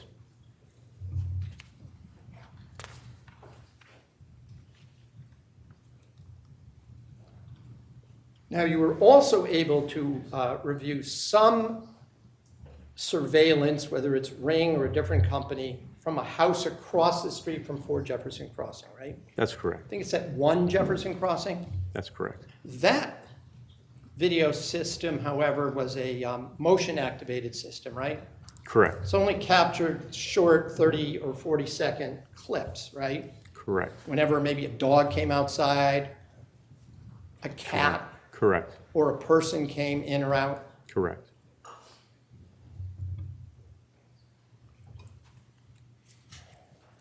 Now, at one point, either you or Detective Clabby asked Michelle if she thought that Pavel Gumieni was somehow involved with the disappearance. Do you recall asking that?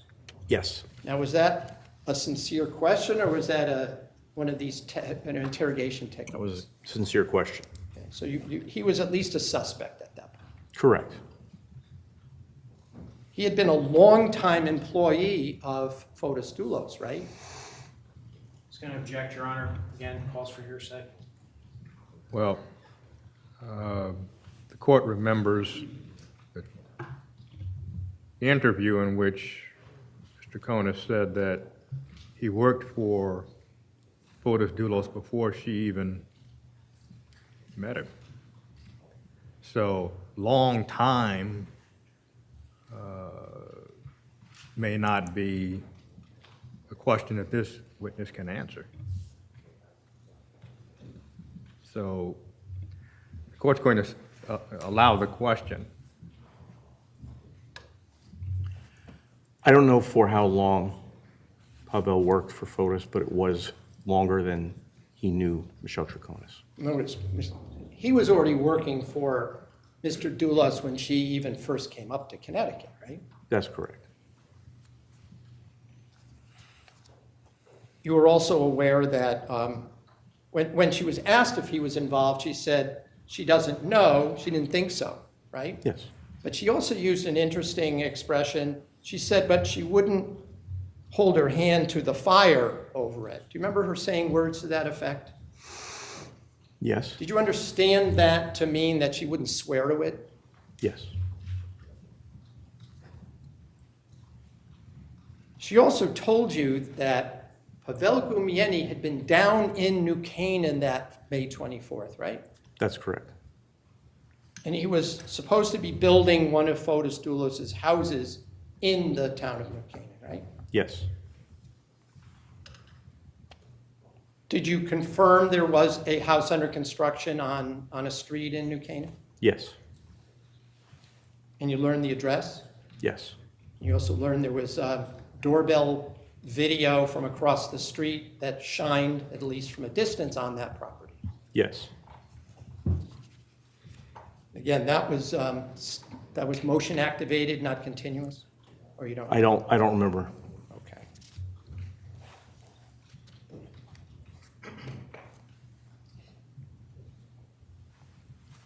Let me just go back now to the discussion about Albany Avenue, right? Okay, You repeatedly went back to asking Michelle Troconis about Albany Avenue and what she was doing there. Isn't that true? Yes.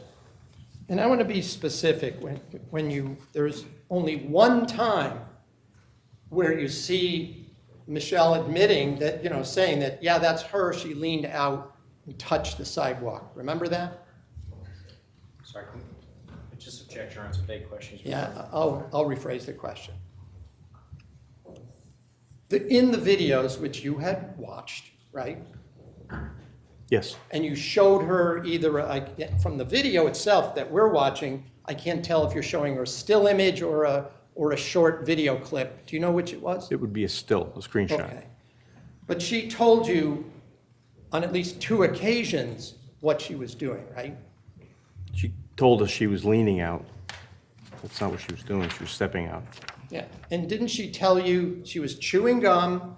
I took it, I spit it, my hand got sticky, and I went like this to clean, and she's moving her hand back and forth like a rubbing motion.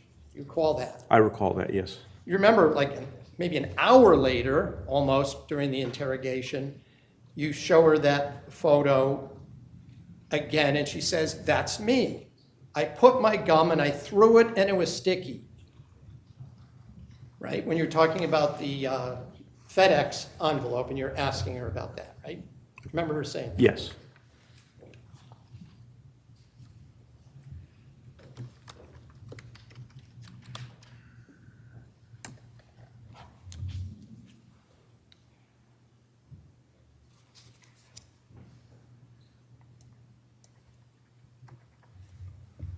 But at no time did she say she was picking stuff up off the sidewalk, though, did she?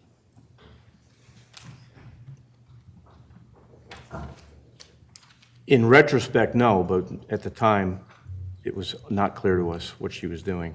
I mean, it wasn't clear to us. When I just read you what she said, we played that clip. She says, I took it, I spit it, my hand got sticky, and I went like this to clean it. I don't know if she's referring to cleaning her hand or cleaning the sidewalk. Okay. And I put my gum and I threw it, and it was sticky. You do remember saying that more than once, though, right? Yes. Right. Do you remember there was a point in time that was played the other day where Michelle and Attorney Bowman get up and leave the room and the video is still playing? Yes. I want to play that a little bit louder than it was played. If we can, I'm just going to ask that be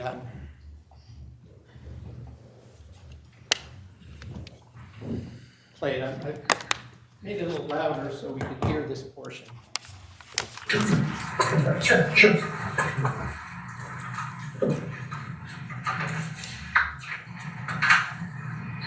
And this is at, let me get the exact time for the record. It's cut off on this screen, so. What's the time? 2:19 and 40 seconds.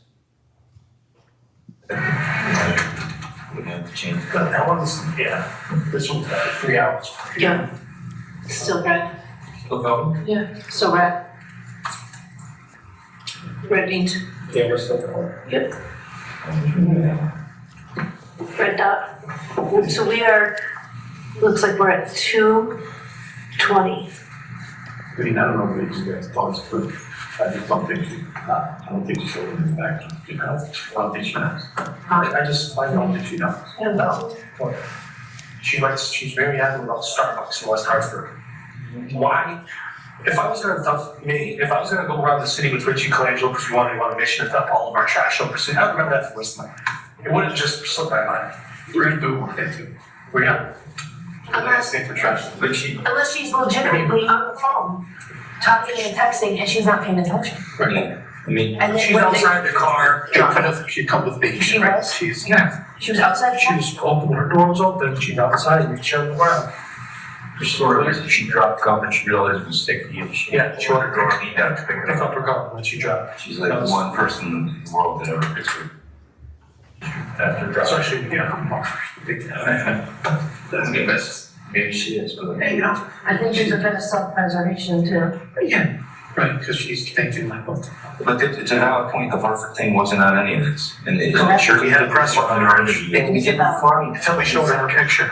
We didn't find any notes on the 22nd, which is what the attorney told me to recreate. And he said Wednesday for photos. What we ended up finding was Friday and Saturday for both of them.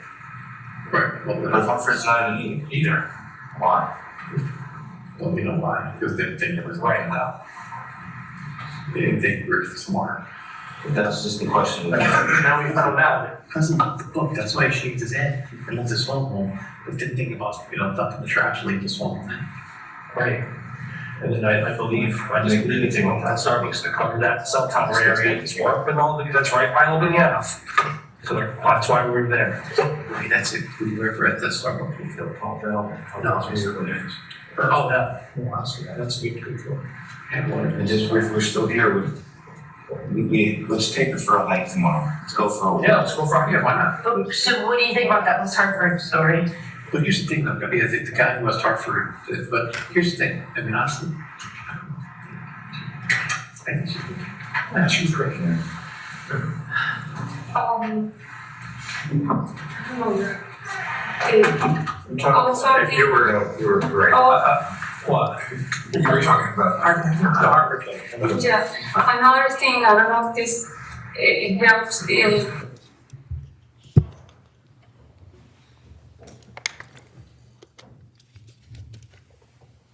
We stopped it at, I didn't know the time, but it's when Mr.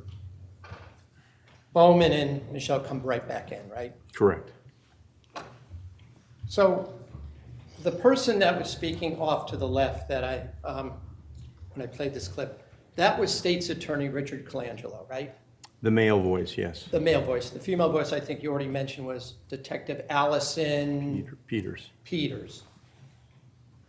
Mr. Colangelo said twice, she doesn't know. I don't think that she knows. Do you remember hearing him say that?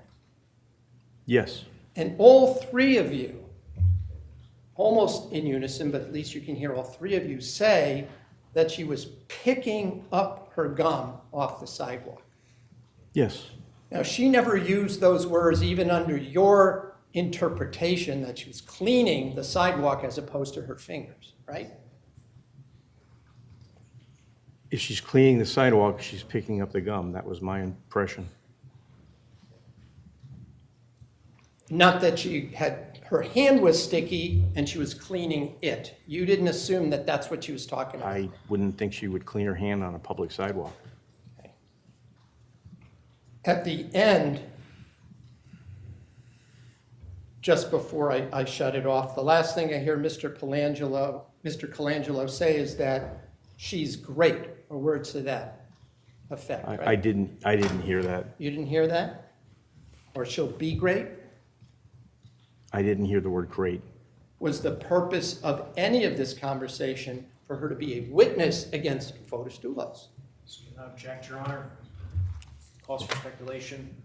Well, this witness conducted the interview along with 3 other police personnel. The question is, was this interview designed to get Michelle Troconis to be a witness against Fotis Dulos?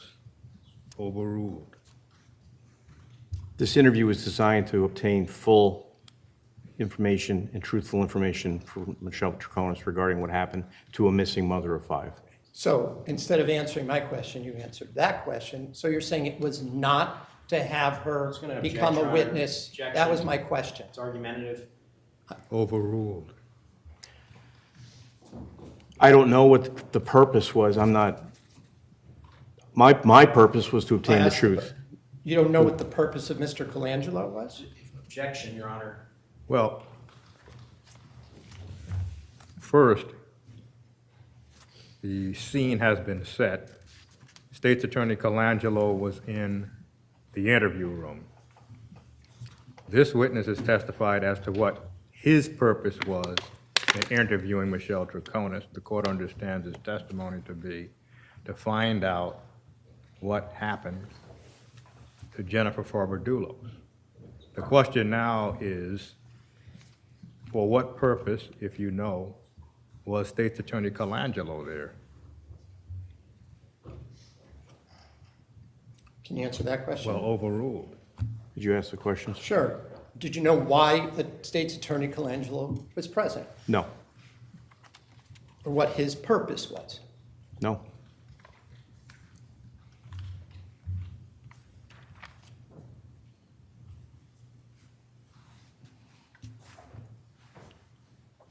And just so that I'm clear about what happened right around the time that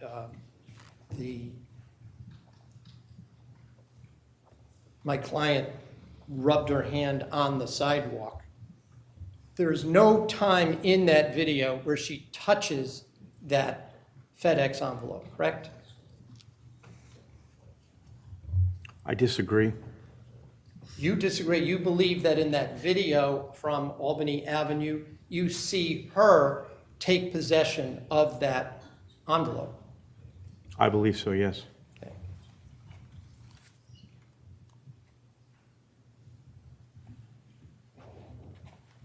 Did you ever see her touch any of those garbage bags that you see Mr. Dulos dumping? No, Do you see her touch the rolled up black item that he leans up against the side of Milagros grocery store? no.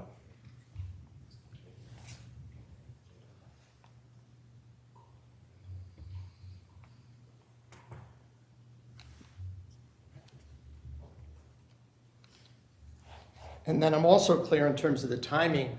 The place where Dulos puts the envelope with the license plates down the sewer, that's in terms of chronology, the third stop where Mr. Dulos had placed something in a garbage receptacle, correct?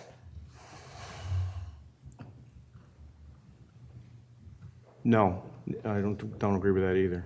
You don't agree he had already made two other stops before that? He had made two other stops. I believe he'd made more than two. Well, I know you believe it. In terms of what's in the video, there were only the two previous ones, right? When he goes down Milford Street, the back of the Raptor is many bags. When he comes back up, there were very few bags. So obviously, he must have stopped somewhere in the interim. Well, you just made that up, right? It's total speculation, isn't it? Well, Objection. well, Counsel asked a question, he got an answer. well, the court is going to indicate what it heard. Were there two stops in the video? The answer was not a yes or a no. The answer was, I believe there were more stops. So I would move that the as strike. question, were there two stops in the video before the stop on Adams and Albany? The question was not answered, whether there were two stops before Albany and Adams. May I ask that the non-responsive answer be stricken? Well, if that's the witness's response, the jury heard it. You have no other video that shows Mr. Dulos stopping his truck anywhere else and getting out. Isn't that true, sir? That's not true. Oh, you have more video that the jury hasn't seen. Is that what you're telling us? Well, objection, Judge. How would this witness know what the jury has and hasn't seen? Well, the question is, do you have other videos showing other than the three stops? The answer, as the court understood it, is yes. The next question. Have you shared that Well, with? no, the court is indicating what it has heard. Right. The next question was, have you shared, well, really, the question is, have you shared that video with the state's attorney's office? That's the next question, because this witness wouldn't have the opportunity to share it with the jury. Sorry, have you shared the other videos that you mentioned with the state's attorney's office? The state's attorney has the video from I believe, from the transit bus. That's where the footage is coming from. Oh, So yes. have I personally shared? There's no other C4 videos, are there? No other C4 videos other than the three, correct? I don't know that. Were you aware that the video from the transit bus, the individual doesn't have a logo on his shirt? Were you aware of that? Just going to object, Your Honor. Well, it's sustained.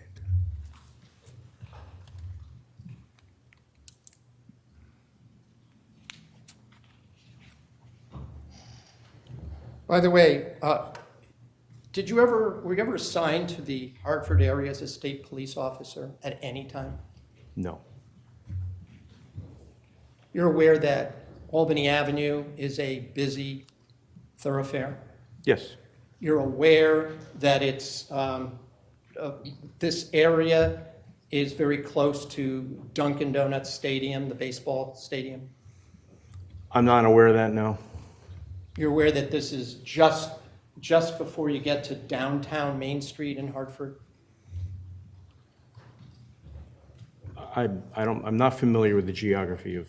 You're aware that it's a major thoroughfare from the suburbs west of Hartford into Hartford, right? Yes, yes.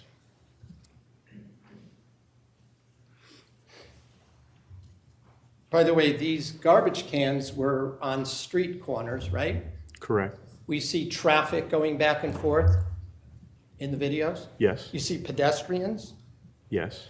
They were in plain sight, weren't they? The receptacles, garbage receptacles. Yes, There were businesses there that were open. correct. There was a Jamaican restaurant with an awning, green and yellow awning. Yes, Benji's. And we see what appears to be Mr. Dulos take a rolled up item, walk across the sidewalk and lean it against the building, right? Correct, In plain sight. correct. Did anybody watch the C4 cameras for a lengthier period of time to see what happened to that rolled up item? I don't know what was watched and what was not watched. You didn't watch them. I did not watch it, no.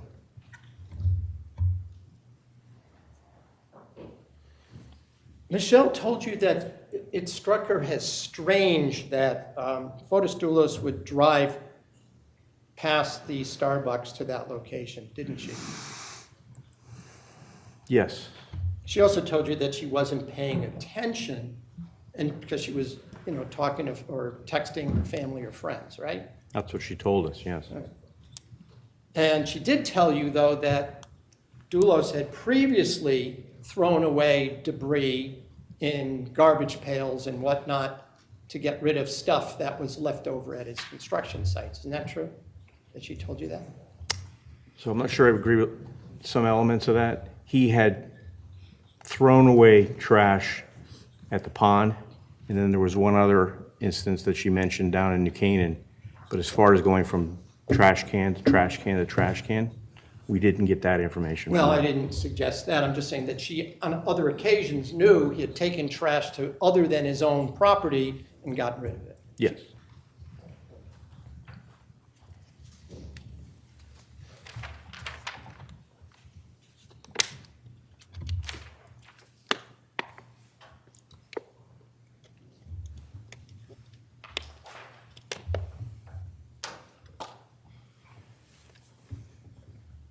So on June 6th, you testified that this was an extra meeting that was arranged through State's Attorney Colangelo, right? Yeah, my sergeant was advised by State's Attorney Colangelo to contact Attorney Bowman, so. Right, to set it up. And this one took place in his office, right? Yes. And if we could just put the June 6th up for just a second, just a still of the interview room again. I just want to be clear. If you just move it, maybe, just move it someplace. I don't need to listen to it, but just slide it. Okay, stop right there.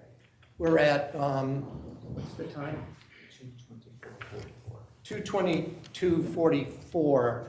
I just want to indicate, so behind Detective Clabby, there is a black kind of diagonal stick or stand there. Do you see that? I do. That was a second video tripod that was filming the encounter. Yes. I bring this up because at one point in the clip I showed you, it seemed like there was a split second of something that was edited or something, it's skipped. Do you recall that in what we played before? Yeah, it's a skip, but it wasn't edited. Nothing was taken out, right? Correct. It's just that the way the first nature of the camera recording. was going, it flipped to a new file or folder, right? Yes, I would go with that. But the second camera, which was also filming, apparently wasn't saved by the state police. Is that correct? I believe that's correct. That was a fail-safe in case the first one didn't work. Thank you.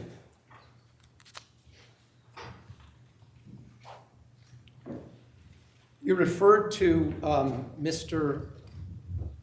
all of you, the officers referred to Mr. Colangelo as Richie, right? I don't. In the room, people were calling him Richie. There were right? people who addressed him as such. Just so we're clear, since he's not on the screen the whole time, we're talking about the same person, right? Yes, State's Attorney Richard Colangelo, right? yes, He was the supervisor of other prosecutors in the judicial district here down in Stamford, right? at the time, yes. At the time, of course. Yes. And it included the area where New Canaan is, right? That's correct.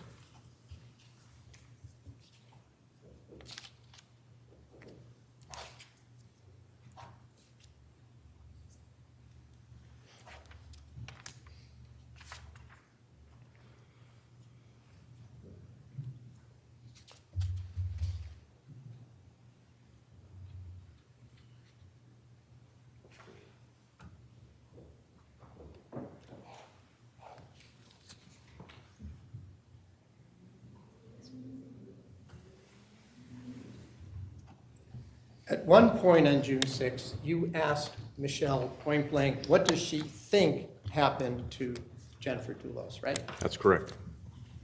And she told you that her answer was based on things that Fotis had told her, right? Yes, her initial response. Yeah. Well, she told you, first of all, that she'd only seen Jennifer Dulos once in her life.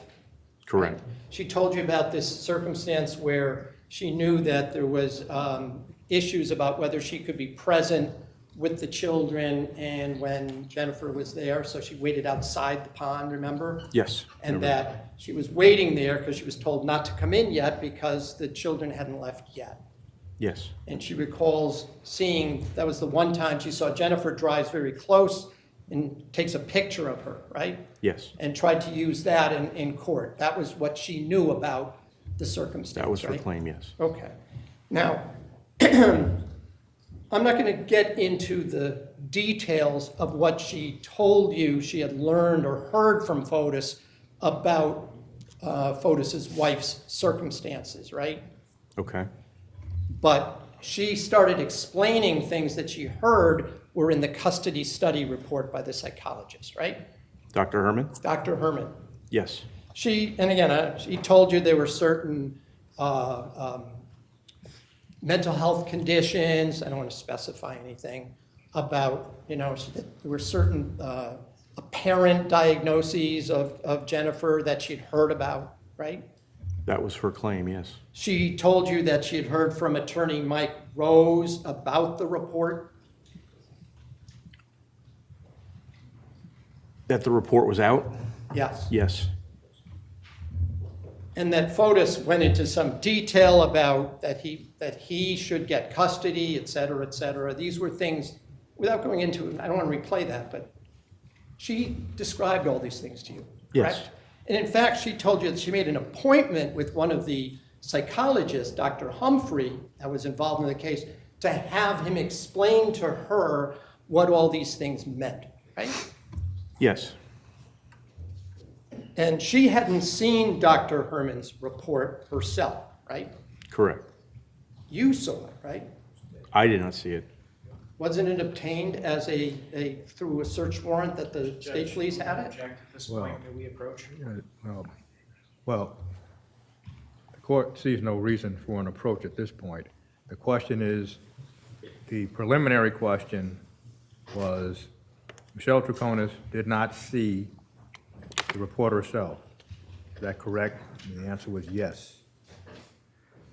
And what is now being offered in this court's view, is a collateral matter, not relevant. So sustained.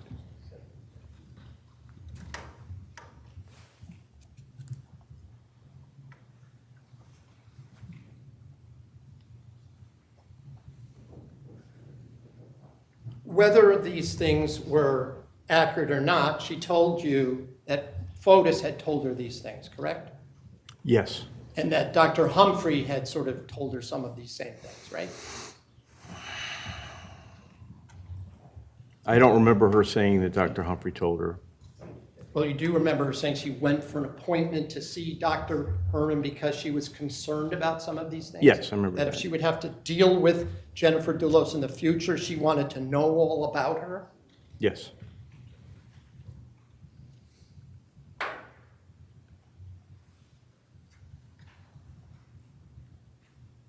Right after this, she also told you that she got annoyed or angry when she found out that Fotis had actually been down at Jennifer's house that Wednesday, right?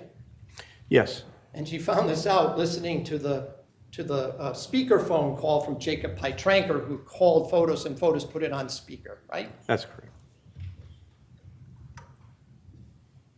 And she told Fotis that he should just let the matter be handled through the courts, didn't she? She told you that she had said that, right? Yes.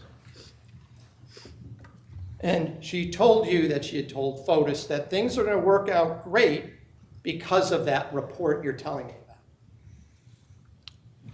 My recollection was Fotis was the one saying everything was going to work out great because of the report. And she said that he seemed happy at that point, didn't he? She did say that, yes. And he was telling his other friends that everything was going to work out, didn't he? She told you he said that. Yes. At one point, though, you told Michelle that Fotis was manipulating people. Do you remember saying that? Yes. And that he had lied to many people, right? Yes. And that he was using people, right? Yes. And she, when you asked her, though, what happened, she said she was afraid after she disappeared. When you're asking her, what do you think happened? She said she was afraid she was going to come after her and hurt her and her daughter, Nicole, didn't she? Yes, I remember that, yes. Yeah. And that was based on what she was told by Fotis, right? About Jennifer. About, yes. Yeah, I mean, there were other things she also related about her disappearing when she was younger and living under an assumed name. These are things she related to you that had been told to her, right?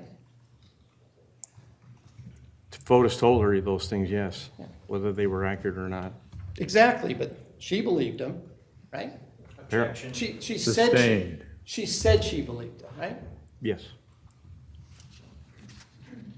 You also told her, though, there were body parts in those garbage bags that he dropped off on Albany Avenue, didn't you? Just object, Your Honor. Mischaracterizes. Well, what the court recalls from the video is not whether this witness said there were body parts, but one of the investigators said there were body parts. I'll rephrase the question. In your presence, did Detective Clabby say that there were body parts in the garbage bags that he was throwing out on Albany Avenue?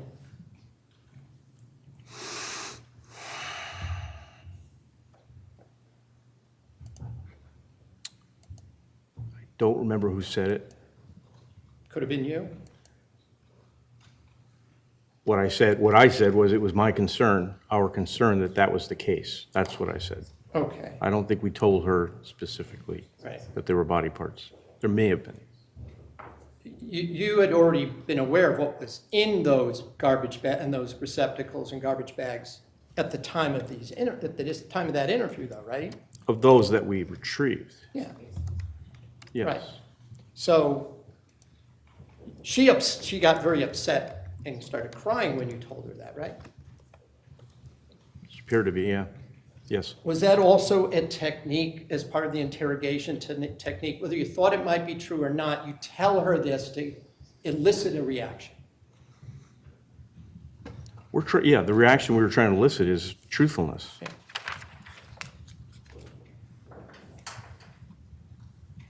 She also told you that Fotis had a Porsche at 585 Deercliff, didn't she? Yes. And that was the first time you'd even heard about there being a Porsche, right? You didn't even know its importance at that point, right? It's incorrect. You knew he owned one. Jennifer owned the 2009 Porsche Cayenne. That belonged to Jennifer Dulos, the one that was at 585 Deercliff Road? That was registered to Jennifer. Oh, okay. But were you looking for that car at that point? That was one of the vehicles on our radar, yes. You didn't ask her about it. She told you about it and where it was, right? Yes.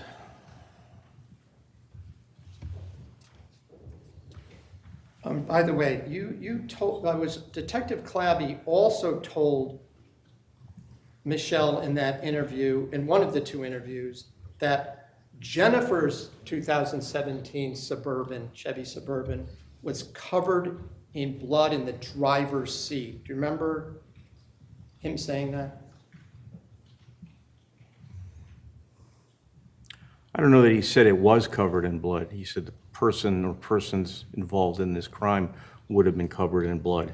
Would have been, but the driver's seat wasn't covered in blood of that Suburban, was it? Not that we could determine. Even the so-called stain on the steering wheel wasn't in fact blood, was it? Well, I'm going to object, Your Honor. Lack of personal knowledge foundation. And he's offering it for its truth. It's hearsay. Well, the court will sustain the objection concerning that question,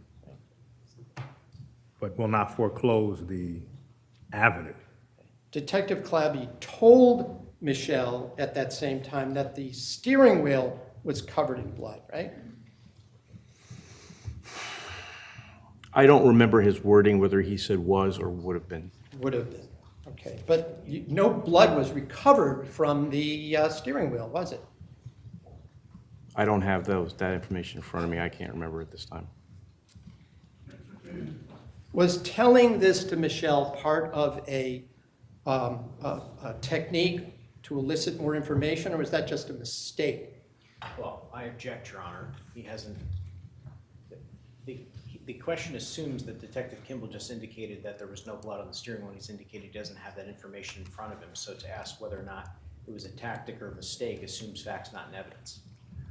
Well, perhaps the question is taking into account more facts than one can assume. If the question is, was there a discussion with Michelle Troconis about blood being on the steering wheel, that would be the threshold question. Which I believe was elicited. This was now the next question. And the next question again, counsel. All right, I'll rephrase the next question. And Judge, if I may, I thought that the testimony was Detective Kimball could not recall whether or not Detective Clabby said there was blood on the steering wheel or there would have been. So I don't agree with counsel's suggestion that he has indicated that there was blood on the steering wheel. Well, perhaps the court did not understand the question and the response. The general area is blood on the steering wheel. This witness cannot testify that he reviewed any documents that indicated there was blood on the steering wheel. That's how the court heard the testimony. And so, what would be the next question, counsel? Whether Detective Clabby said there would have been or there was blood, the purpose of asking Michelle Troconis, let me rephrase the question. Whether or not there was blood or was not blood that you recall on that steering wheel, the purpose of telling Michelle Troconis this was part of your efforts to get her to elicit more information from her, correct? I just object, Your Honor. He's asking him to speculate as to Detective Clavy's mindset. Well, if the question was posed by Detective Clavy, this witness cannot testify concerning Detective Clavy's motivation, so it's a matter of no foundation sustained. Did you know why Detective Clavy made that statement to Ms. Troconis or not? No, I did not. So was that all news to you when he said that to her about there would have been blood on the steering wheel of the 2017 Suburban?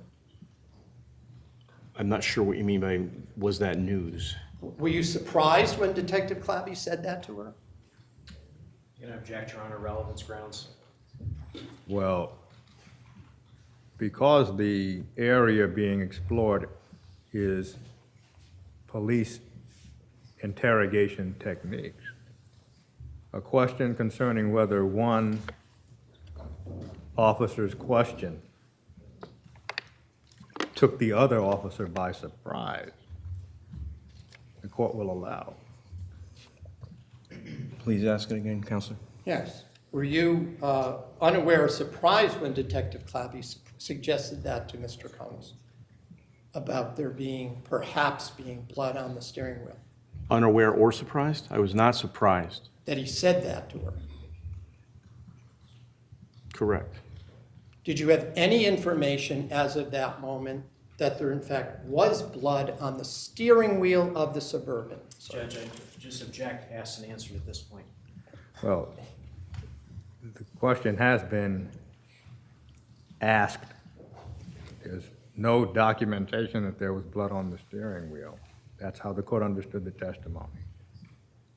And the fact that Detective Clavy said there was blood on the steering wheel does not allow this witness to determine what was Detective Clavy's state of mind when he said it. So asked and answered is sufficient, sustained. But I was asking now about this witness's understanding, knowledge, not about Detective Clavy's this time. Well, testimony has been this witness did not claim to know that there was blood on the steering wheel. Sustained.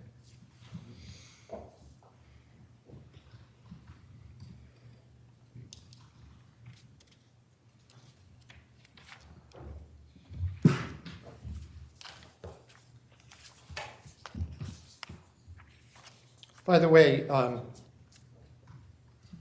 between June 2nd and June 6th, Michelle Troconis had not been back at Fort Jefferson Crossing. Is that correct?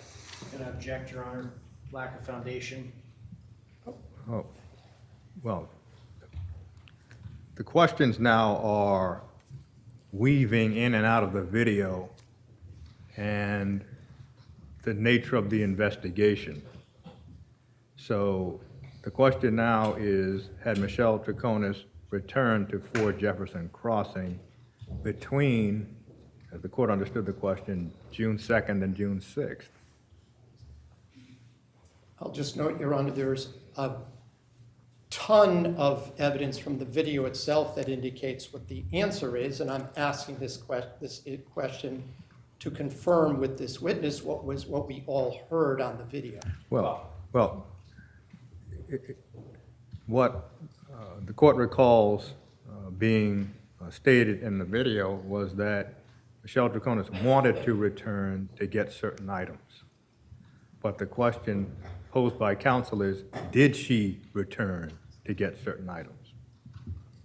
It was actually in the negative that she had not returned in between before June 6th. Certainly. Well, the court does not know what the relevance of the question is.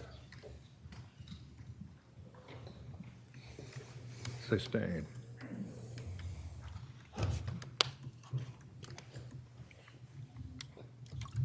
In the video, we hear Mr. Colangelo giving Ms. Troconis permission to go in to get clothing for herself and her daughter the next day or the day after the 6th, correct? Correct. And she had indicated that she had not been allowed back since May 31st. Isn't that correct? Yes, that's correct. Eventually, you know that, by the way, did you attempt to speak to Mr. Dulos during this time frame? Did I attempt personally? Yes. No, You did not. no. You had been told he was not going to talk to detectives, though, right? Yes, So you didn't try to talk to him. that's correct. And you learned more and more about Fotis Dulos each time that you were interviewing Ms. Troconis, right, in between, correct?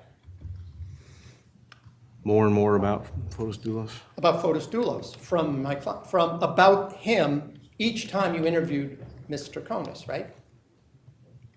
She gave additional information about Fotis with each interview. Well, I'm not asking you necessarily Okay, so about what are what you she told you. I'm talking about the investigation. Oh, I'm had sorry, uncovered yes, yes. Other stuff about him, That's right? correct. Mr. McGinnis started to talk about the August 13th, 2019 interview, correct? Correct. The other day. But we haven't shown that. That was also recorded, right? Yes, At some point, I suppose we'll see it, but the jury hasn't seen it yet. That's with you here, correct? that's correct. Yes.